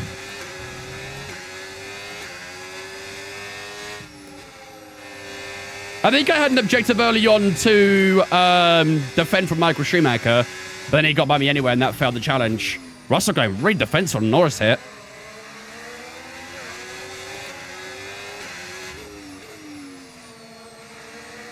Mark said to overtake Norris, and passing Schumacher completed it. I have no idea. I was not paying attention for it. Well, Norris should get by Russell here. And then we should get by Russell as well. He goes extra defensive. We can coast around the outside through turn one and past Norris we go. Okay, so this is our net position right now then. So Verstappen is definitely one-stopping. But even with that one-stopper, he still comes out well ahead of us right now. He'll be probably about 10 seconds ahead when he comes out of the pits. Do I use flashbacks much? Nah, not really. We did technically flashback in Monaco, but it was an intentional flashback to see if we'd catch Norris. We still made sure to retire the race after. But the people wanted to see if we'd catch Norris or not, so we flashed back just to see if we could do that, and then once we passed him, we retired. So I don't think we really can count that too much. Oh, Norris doing a double slide out here now. 34 laps of fuel remaining. Fuel is down to minus 1.85. It's coming together slowly but surely. We've got a couple more laps till we hit the halfway mark. Here we go, Lando Norris. This is the move for P2. Up the inside we go. And not much defending would stop us there as we slide our way back into second place here in Spain. Fuel is coming together. I'm happy with the fuel. Click the follow me. Appreciate it. What up, Renault? Green first center as well. I don't remember the last time I actually, like, authentically used a flashback. It's definitely been a while.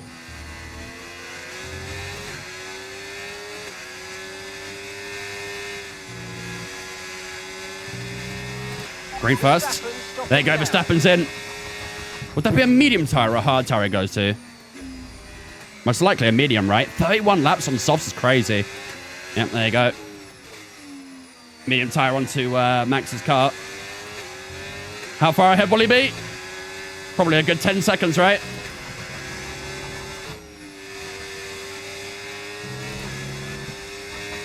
Maybe even more than that. It's going to be... No, it's slightly less than 10. Here comes Lando Norris again down towards turn one. Didn't really want him to make a move there, but he tried it. Okay, 8 seconds to Verstappen. Yeah, he's going to extend that anyway. Came third in your European car race. Nice, dudes. Not bad at all. Good job.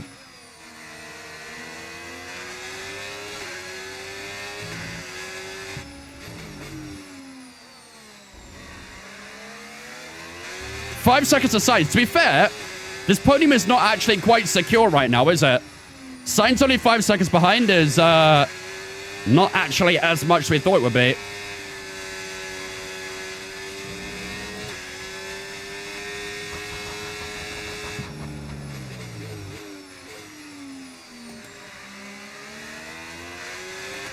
What steering wheel do I use? The Mazda FSR.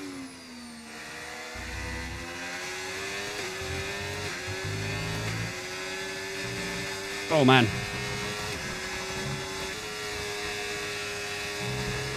Car got a touch snap out of the second to last corner. Is Norris close enough for a move here, or... it's getting closer. No, he's too far back. Probably not a bad idea to let Norris back through, though. It's obvious we won't catch Verstappen, but we've got to make sure we keep that gap to Sainz and Piastri at a good level as well. At the moment, who's winning the prediction right now? I think it's close, isn't it? We're getting 18 as it stands. Norris is getting 15. Piastri's getting 10. And our teammate is behind Piastri in P6, so he's getting 8, I think. So yeah, I think right now it is just McLaren. Oh wait, actually, it might be just us. Hang on, 18 plus 8, 26. 15 plus 10, 25. No, it's just us by 1 point. But I think Norris is about to get me here anyway, so that will change for a moment.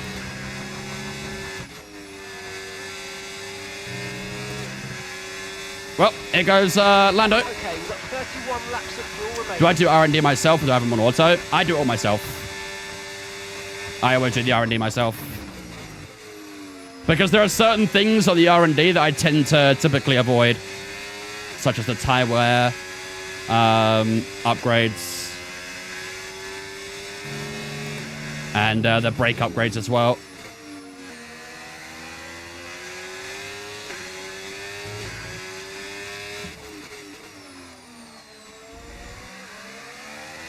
Everything else I'm fine with upgrading, just those two I tend to avoid.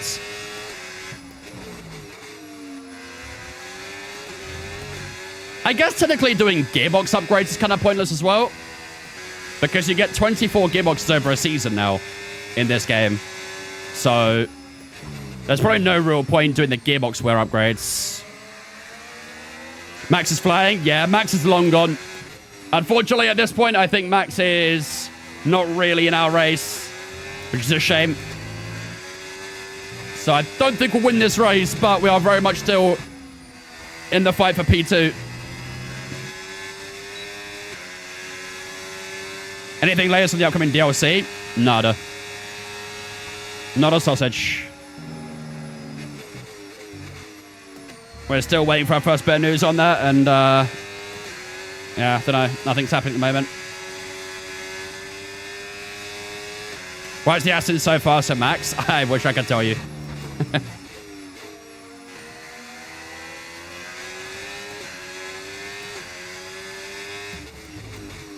I wish I had a reason to say why. He's just locked in today, maybe. I mean, Barcelona is where he got his first ever race win, so maybe he's got a connection with this track.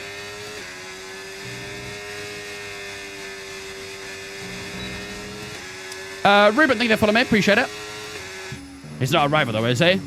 Not at the moment, at least. At the moment, our main championship rivals are Schumacher and Leclerc. But Schumacher is now out of the race, and Leclerc is down in P6. So at the moment, it's looking okay.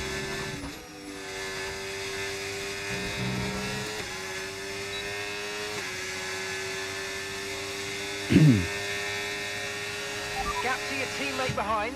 10. Don't worry, Lando, you can stay ahead, buddy. I'm just going to use you to lift and coast a little bit, Lando. Don't mind me.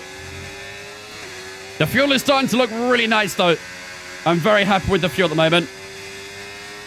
We are into the second half of the race, but the fuel is now minus 1.5, so we've recovered half the fuel back. We're still needing a little bit more, but we are starting to get back on schedule with the fueling. So we've got 29 laps of fuel remaining. Yeah, look at that. 12 seconds to Verstappen now as well. The man has taken off.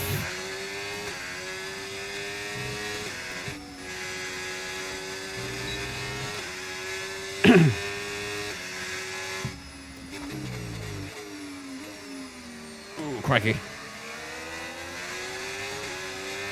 I'd imagine those soft tires must be feeling a little bit off now, right? 13.7 for Verstappen. The fact it took him nearly 10 laps to do that, though, is kind of funny. I think it's about 7 laps it took him to do. But either way. 15-3 for ourselves. Mars, I think that follows well. Appreciate you. We'll do another little lift and coast down here. The gap to Sainz is 3.7. This still isn't over for a podium, to be fair. Sainz is catching. So the lift and coast is probably impacting our pace a little bit at the moment. I think Sainz on a 2-stop as well, right? I don't think Sainz on a 1-stopper. Tire strategy update, please. We are on stint number 2. We've started on the softs, obviously. Now on the mediums. We'll be pitting again in around... I don't know. 8 laps, maybe. It looks like we might have an issue. Hang in there. We're attempting to manage what? it.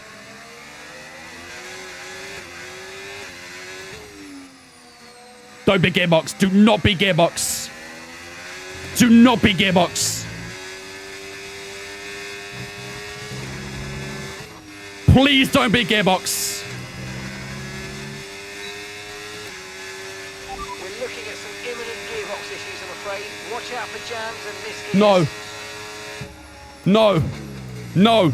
No. No. No. No. No, no, no, no, no, no, no. No.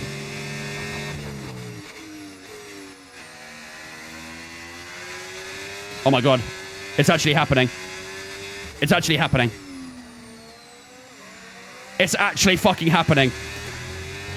The exact same issue that we had in Spain, what was it? On the Braun GP career? We've got it back. And the exact same issue we had in China as well. This will most likely not be fixed. Is this a bug? No. It is an actual thing. What it basically does is reduces the power output from shifting and stuff. The torque rates are like lower, so technically your top line speed is lower as well. It's the 3rd time I've seen this happen to us. Okay, gap to the car. And look at the gap to Norris now, 1.8.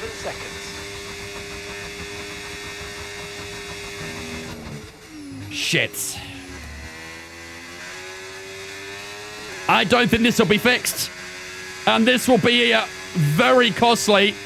Not just for the race, but for the championship as well. We can still finish the race, definitely.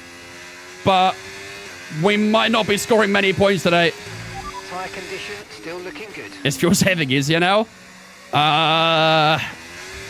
Looks about the same. Sainz is 1.6 behind. Oh, no. This stupid gearbox issue. 26 laps of fuel remaining. How can it be fixed? The team do it. Eventually, they'll come on the radio saying they fixed the issue. So it's very likely that either it will take a long time to fix or it won't be fixed at all into the next race. Pray for Dimitri, chat. Pray that Dimitri can fix it. Come on, Dimitri. Use the 7.5 brain cells that circle around your brain to try and come up with a solution. I believe in you.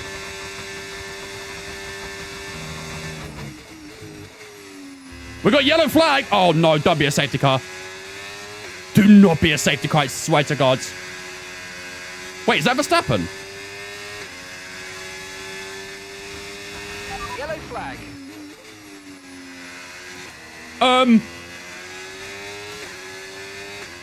Whoa! Pause! What?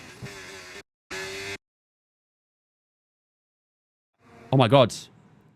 Verstappen's bottled it.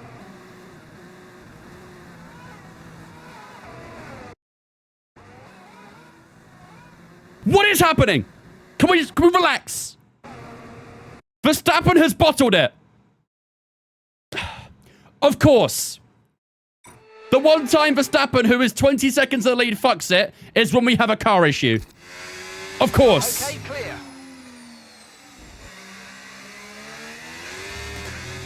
I mean, it's probably good there's no safety car at least. I thought at first it was Lance Stroll. I didn't think about it possibly being Verstappen. But yeah, Verstappen's been disqualified. I assume because he drove backwards, I guess.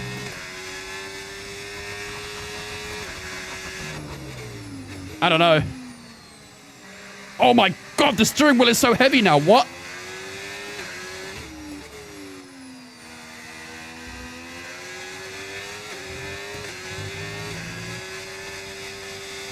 The steering wheel has got so damn heavy. What's going on?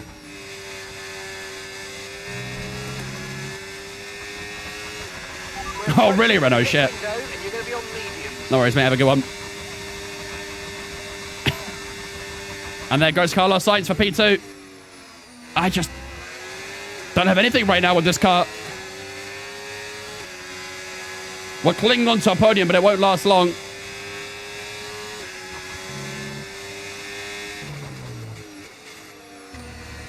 What's your speed at the end of the straight? We'll find out next time around. The steering wheel feels so heavy. This is the other issue that tends to happen when you get a gearbox issue. The steering becomes very heavy, which is why it feels like it might be a hydraulic issue. Because typically they affect the steering eventually as well. You just get like no power steering. Did get a nice dust DRS there at least. Well, wave goodbyes to the podium, chat. This issue, unfortunately, is going to cost us severely. And the Spain curse strikes again. 3 laps of fuel remaining. Second time we've had this issue around Spain. At the moment, the car Here comes Piastri. faster than us by around a second. To be fair, our top end speed is actually not that bad. I think it's more coming out the corners and stuff is where the issue is mainly a problem. Round the outside goes Piastri at turn 2. Yeah. Norris to bottle next. I mean, we do know that he loves a bit of a fumble now and then, doesn't he?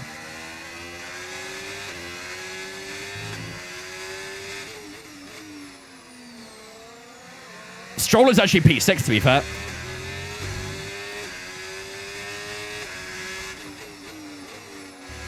So it's looking pretty good for McLaren now on the prediction.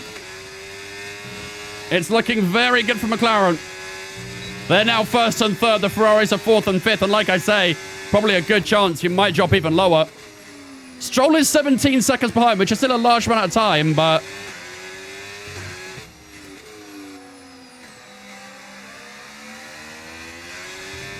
if the issue is costing us, at least a second a lap, he will get us. I'm going to assume that boxing won't fix this either, right?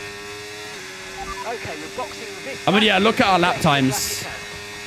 Our lap times are very telling of what's going on right now. I just noticed the insane midfield train. Yeah, there is quite a big one, actually, isn't there? How many cars are in that? Nearly 10 cars, I think.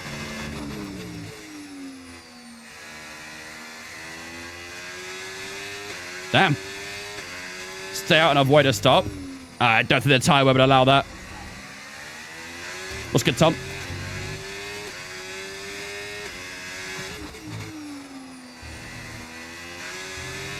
Left tyres on 35%. I don't think we can get these to the end, unfortunately, so we will probably have to stop again.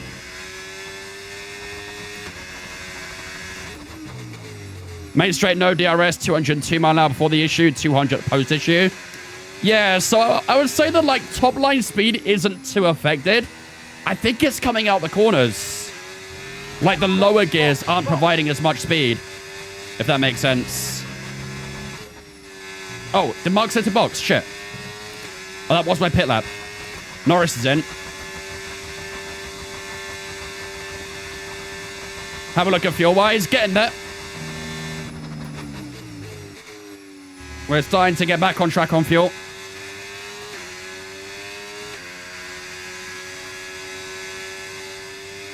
$197 that lap.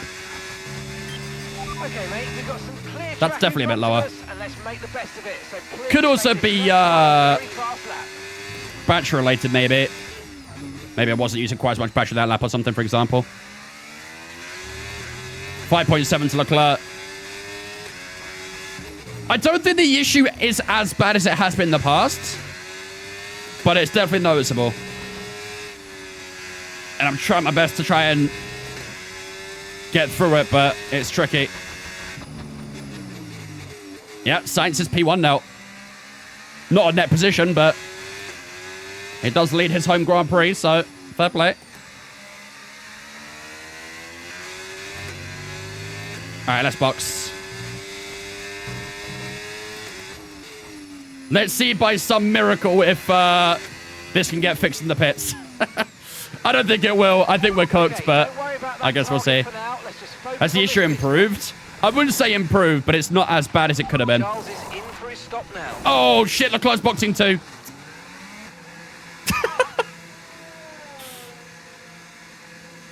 Watch they fix it. It comes back immediately. Yeah, imagine. Oh, Sainz had a slow stop. That was our last stop. No more scheduled pit stops. Let's go. There's George Russell. Side by side through turn 1 and 2. We're on slightly colder tyres, but that ain't no trouble for us at the moment. Stayed ahead of George, but what's going on? We have a gearbox issue, which is losing us a lot of lower gear speed. The straight line speed isn't actually that bad in the end. The top line speed we do get there, but getting to it can be a bit of a struggle in the lower gears. We'll see if it's maybe possibly fixed after pit stop, but I kind of doubt it. We'll keep an eye on the lap times, I guess. Laps of fuel left. Did Max pit? Yeah, but he DSQ'd anyway. Max is out the race. He's had a shocking season, hasn't he, Aston Martin?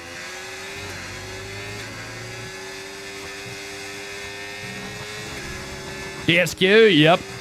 He spun out at turn 4 and I guess went backwards on the track or something. And, oh, that was a copy view.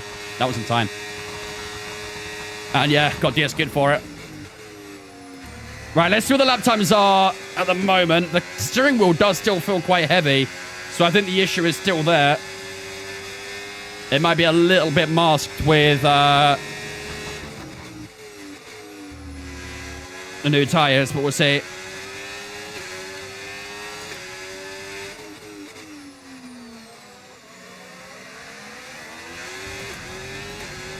Yeah. I've seen that happen in lobbies before. Driver spins, tries to get back on track and gets DSQ'd for it. I'm not alien to that. Yeah, that block was definitely too late. Way too late.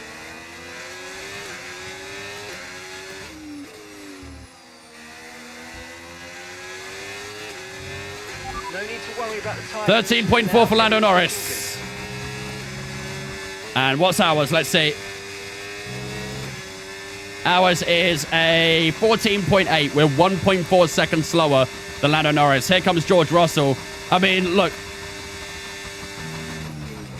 It's definitely not quite right on that straight line speed, is it?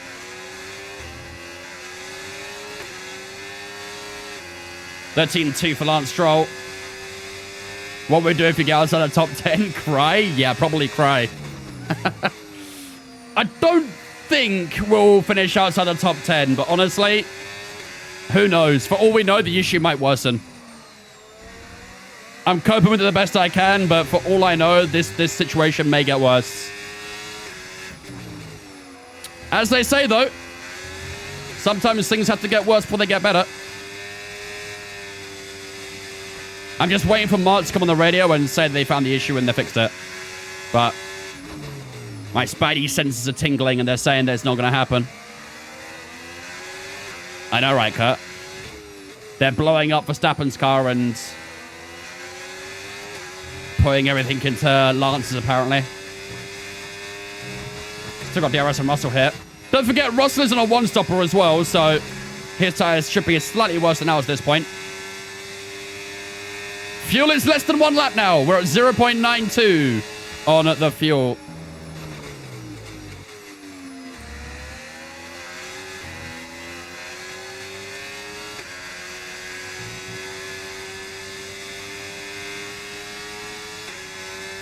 Has Gearbox ever removed the gear?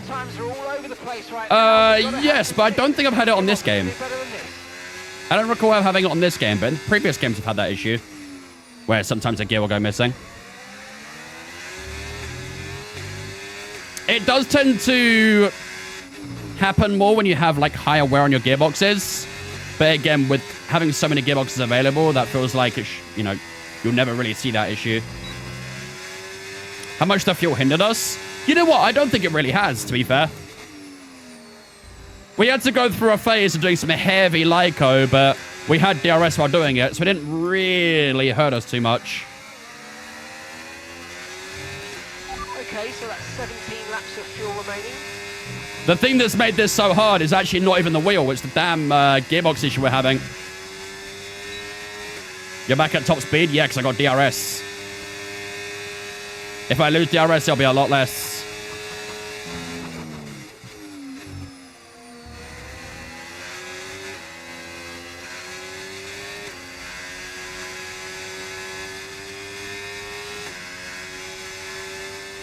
Your lap times are better?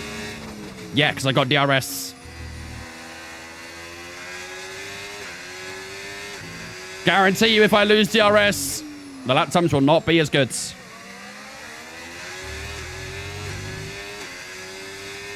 Be positive? There's nothing to be positive about right now. My car is internally blowing up. What's there to be positive about? We've been scammed of a win here because of this damn issue. And now I'm down in P5 instead. And losing time to Leclerc and Hadjar and whatnot. As much as I try to be positive all the time, this is not a very positive situation to be, to be discussing.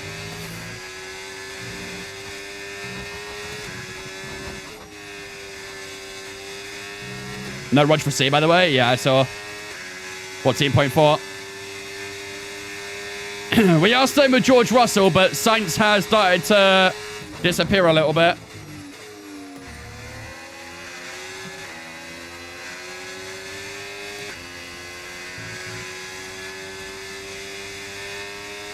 Leclerc is 2.7 behind now. He's getting closer and closer. A couple more laps will most likely be within DRS.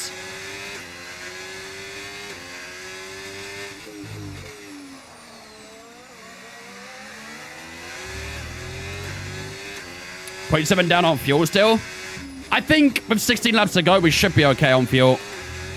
I'm not too concerned.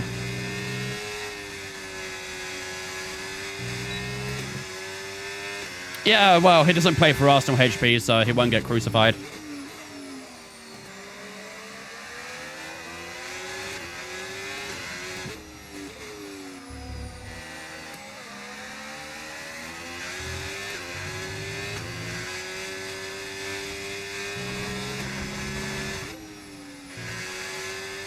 Grid middle sector. PB? Far from. Not even close. Okay, so we're leading our teammate by 1.9 to Leclerc. 8 seconds.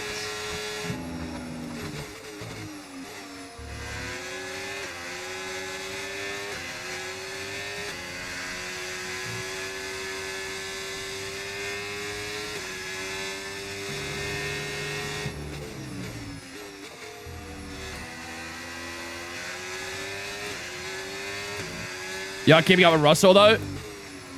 Yeah, but like I said, Russell's on a slightly older tire because he's on a one-stopper. I think it was nearly 20 laps ago with Russell pit to initiate that one-stop, so it makes sense we can keep up with Russell. That's mainly our tires doing that. If we didn't have this gearbox issue, we'd be well ahead of him. It wouldn't even be a thought right now. But alas, here we are. Team orders coming up. Honestly, we probably might actually get a team order. It's very likely that when Charles Leclerc gets DRS on us, there will be a team order to let him go. And you know what? This time, I'll probably obey. I'll be real. 14 laps. I'm okay with obeying it this time.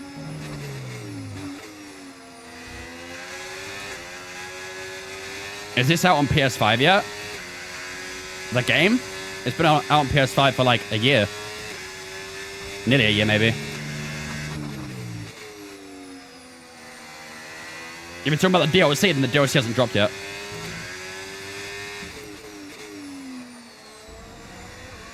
"40, 50 years later, it's still a shitbox." Yep. The Niki Lauda quote will live on forever. It's a Ferrari. It's a shitbox.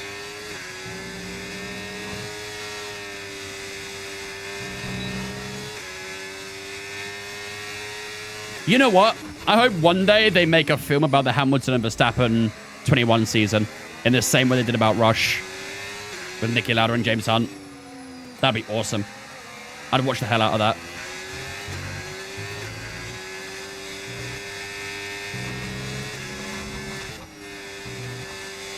And Charles Leclerc is now within DRS of me. Expect team orders anytime now. Although saying that, I currently already have an objective, so maybe I won't get one. We are still fast in the back markers, though, at least. That's something. Like I say, the issue's not as bad as it possibly could have been. There's a positive for you.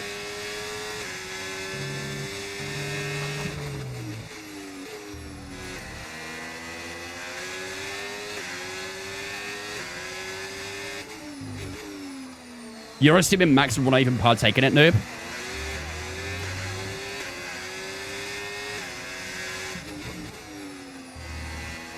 That guy hates anything media and camera thing, whatever. Like, if there's a camera, Max does not want to partake. Unless it's for Team Redline. Well, technically Verstappen sim racing, I guess, isn't it? But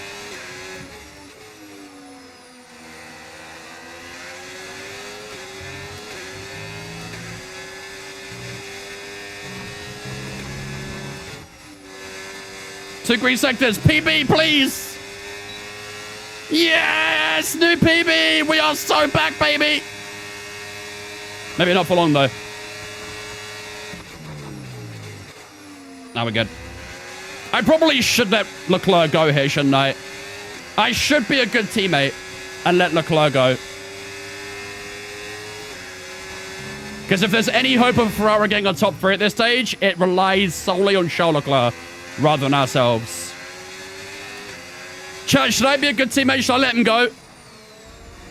Should we multi-56 this? Okay, you've got 12 laps of fuel remaining. So the issue seems to be fixed, but we'll keep monitoring. We're back! Wait, we might be back, chat. We might be back.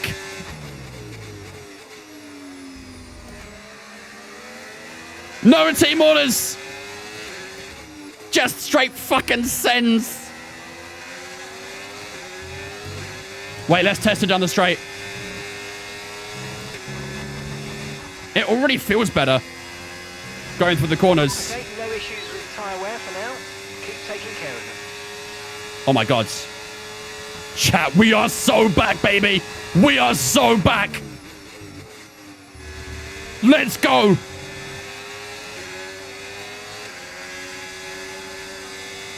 What's that gap to Sainz? 5 seconds. Podium is still on, chat. 11 to go. Immediately green sector. Oh my god, I missed this.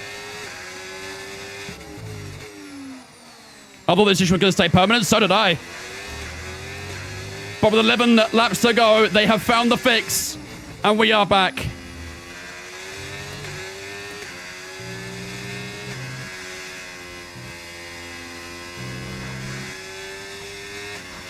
Watch fuel, yeah. I'll try and do a little bit of lift and coast when I can.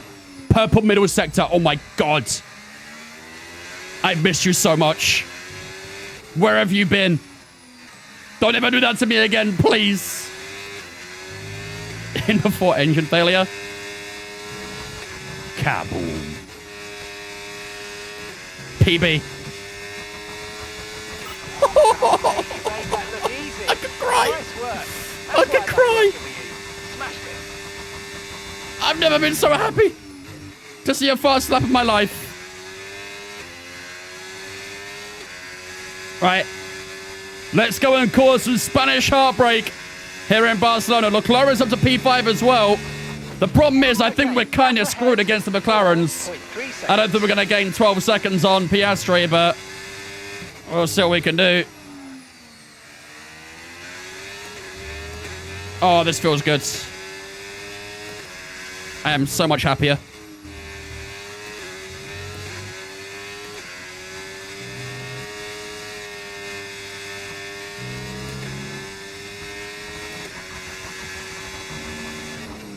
I do unfortunately think we've used up the best of this tyre, but hopefully we can still try and get something out of it.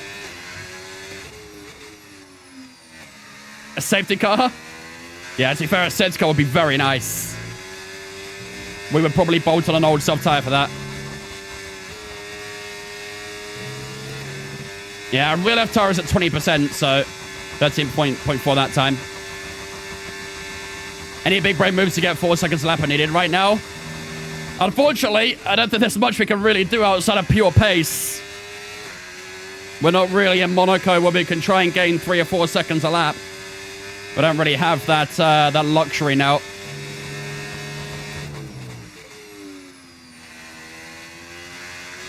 Come on.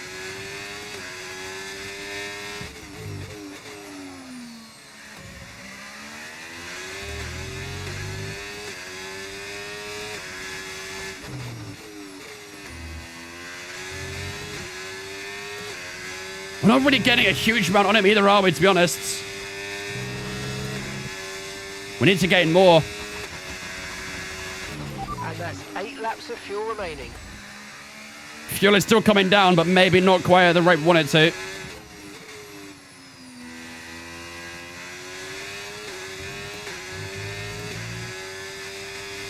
How much am I actually getting on science?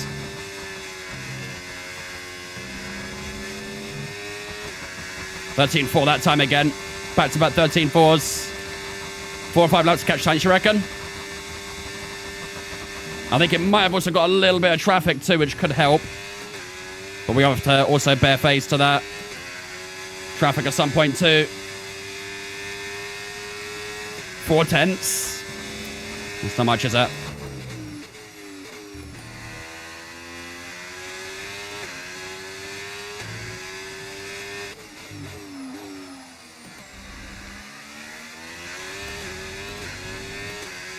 Come on.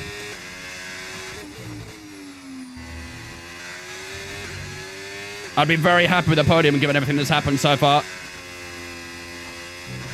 Very, very happy. Purple middle. Squeezed out every little bit of the track we could there.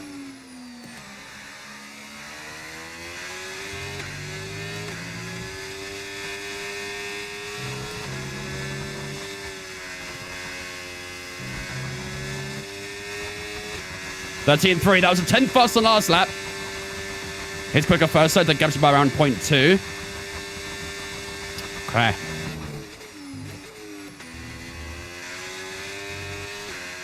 There is a possibility he might have had DRS that back mark on that previous lap.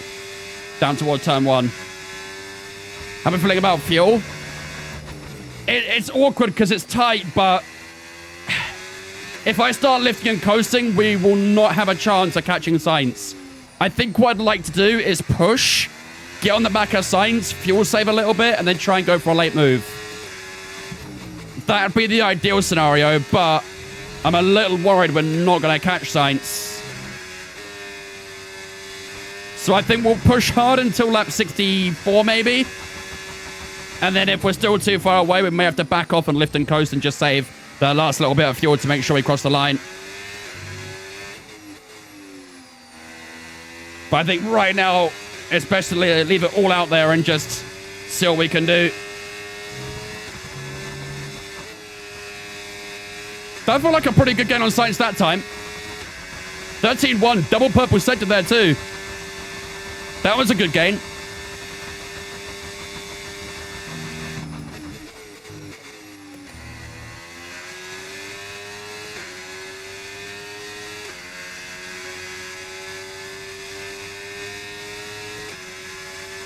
Okay, there's enough fuel to do 6 more laps. And gap to the car in front, Come on. 2.3 seconds. He's opened up in the first sector again, isn't he? He's just past the back marker. I wouldn't mind a little bit of DRS these back markers. If possible.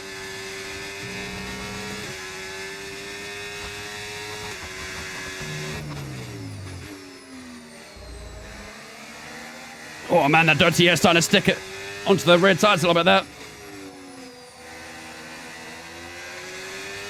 Surely that's DRS there, right? Surely I got DRS. Yes! The pace is strong, but be aware these tyres need to go the distance. Come on, come on, come on, come on, come on. Nice! Oh, look at the gain down the straight there. 1.4. That was huge.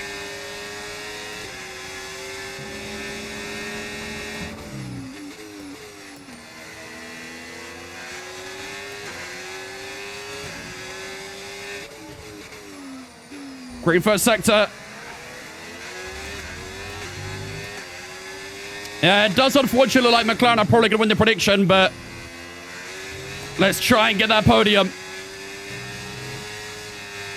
And we can try and get a 100% finish around the podium this season at least.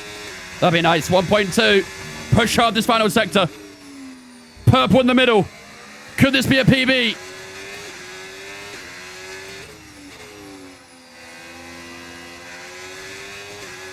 I can put them on after for you, Howick. And I'll live up to every fantasy you've ever dreamed of me. Bang! There we go! DRS on Carlos Sainz! And we beat the objective to get there by lap 64. We don't need to risk a DNF chasing records, so let's think about starting to conserve fuel, maybe lifting early. You got it, Mark. You got it, buddy. Now that I'm within DRS range of Carlos Sainz, we can start lifting a little bit. And just making sure we get that fuel back to level. We've actually done a pretty solid job on fuel so far today, actually. Really happy with how we managed that challenge. Despite the other kind of unforeseen challenge, really, with that gearbox issue.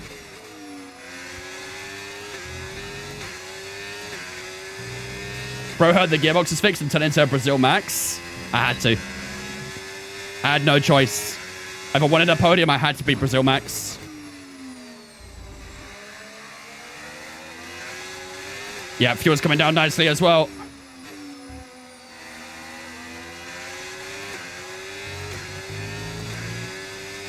That hard tire is actually doing a pretty decent job on Sainz's car, but I do also find it quite funny the moment we started talking about doing a swap between ourselves and Charles Leclerc, the gearbox immediately fixed itself. I do find that very fitting.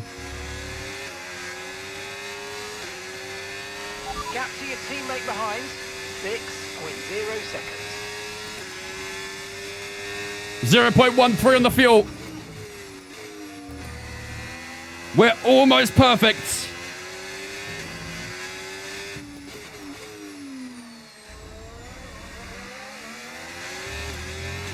Right, we've got enough fuel for 3 more laps.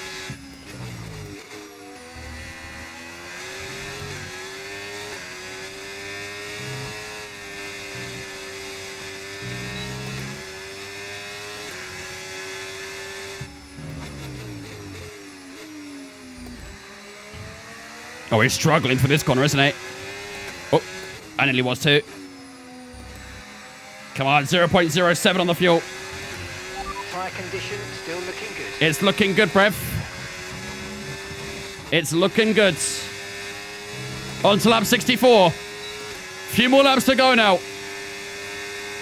We could try and go for a pass now, but I also feel like it wouldn't be too beneficial to pass right now, because I don't think we'd gap Carlos Sainz, and we wouldn't really be able to Lyco anymore because we'd have to push. So I think at the moment we're playing this perfectly. We had a big Lyco at turn 1 there, and it did temporarily go green for a split second, but back down into reds, and now it's green again. It might sway back and forth a little bit. We needed to stay perma-green, really.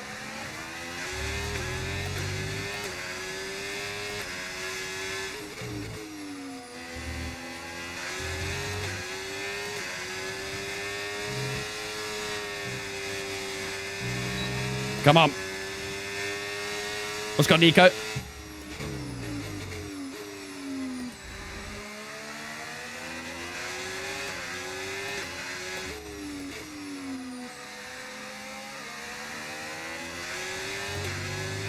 Might be here. Fuel's looking good. Oh, I got a little bit dirty here there. Am I close enough to go for a move on Carlos Sainz? Here we go. Down towards turn 1. Look at the overspeed. We'll force the inside line. Back onto the podium we go. Here in Spain. We break Spanish hearts. Right at their home ground as well. And we are back past Carlos Sainz to put us back into the top 3 for the first time since we had that gearbox issue.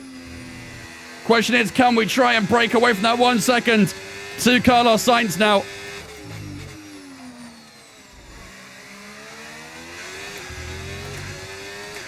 Come on.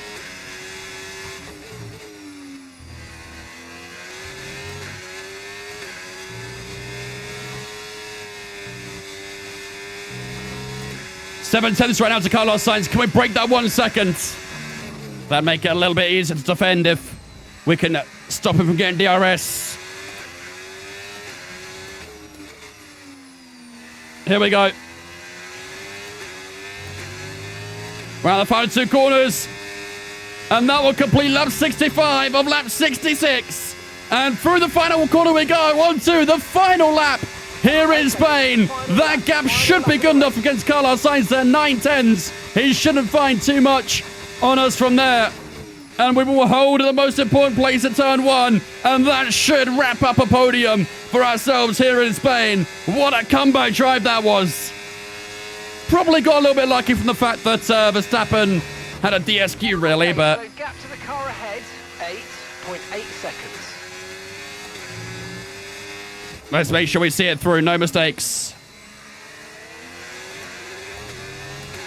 Yeah, we'll probably hop on some LMU after this, yeah.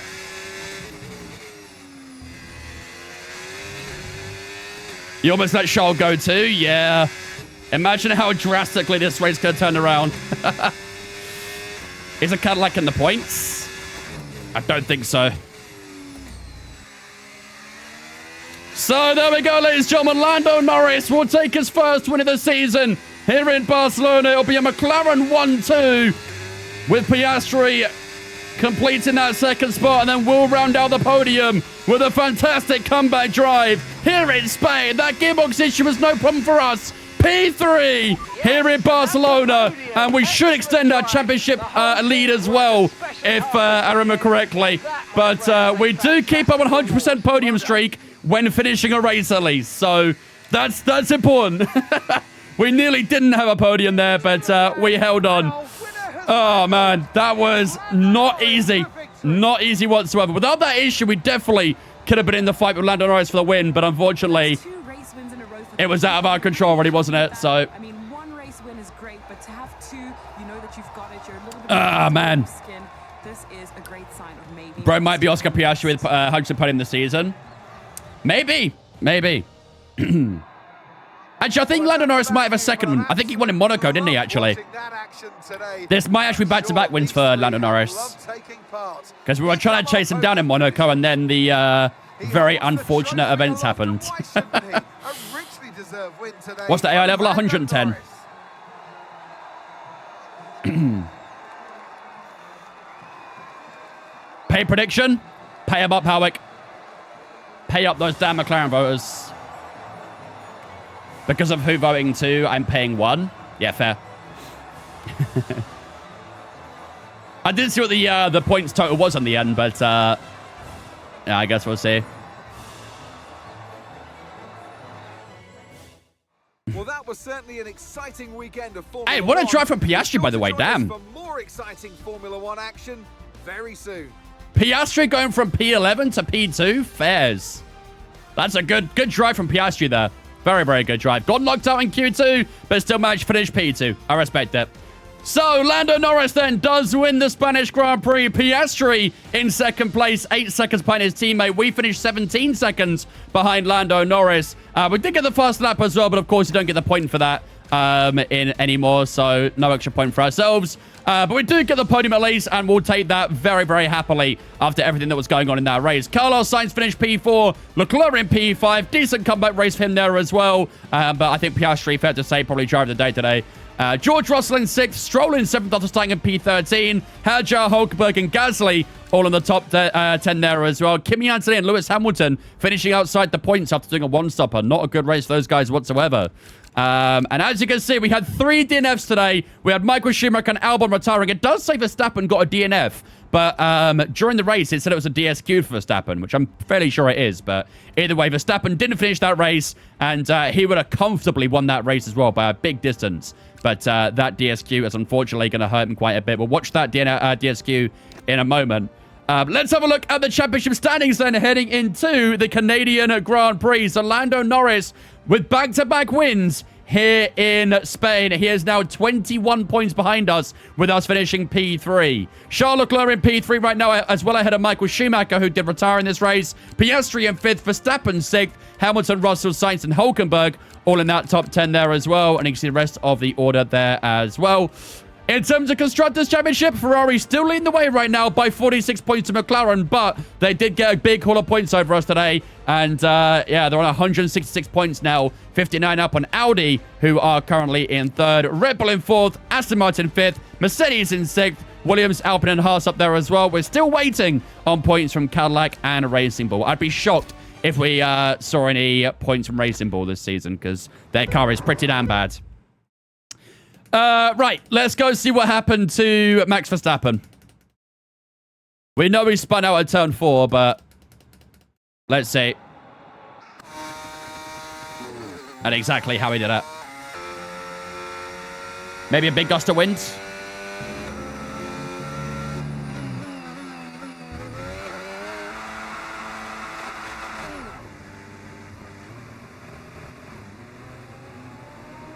Oh dear. And that's why he got DSQ'd.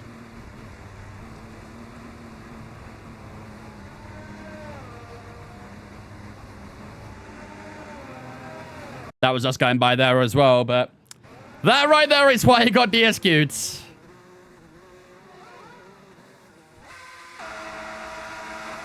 Legend said he's still turning that wheel. Yeah, Legend said he's still holding that right-hand angle.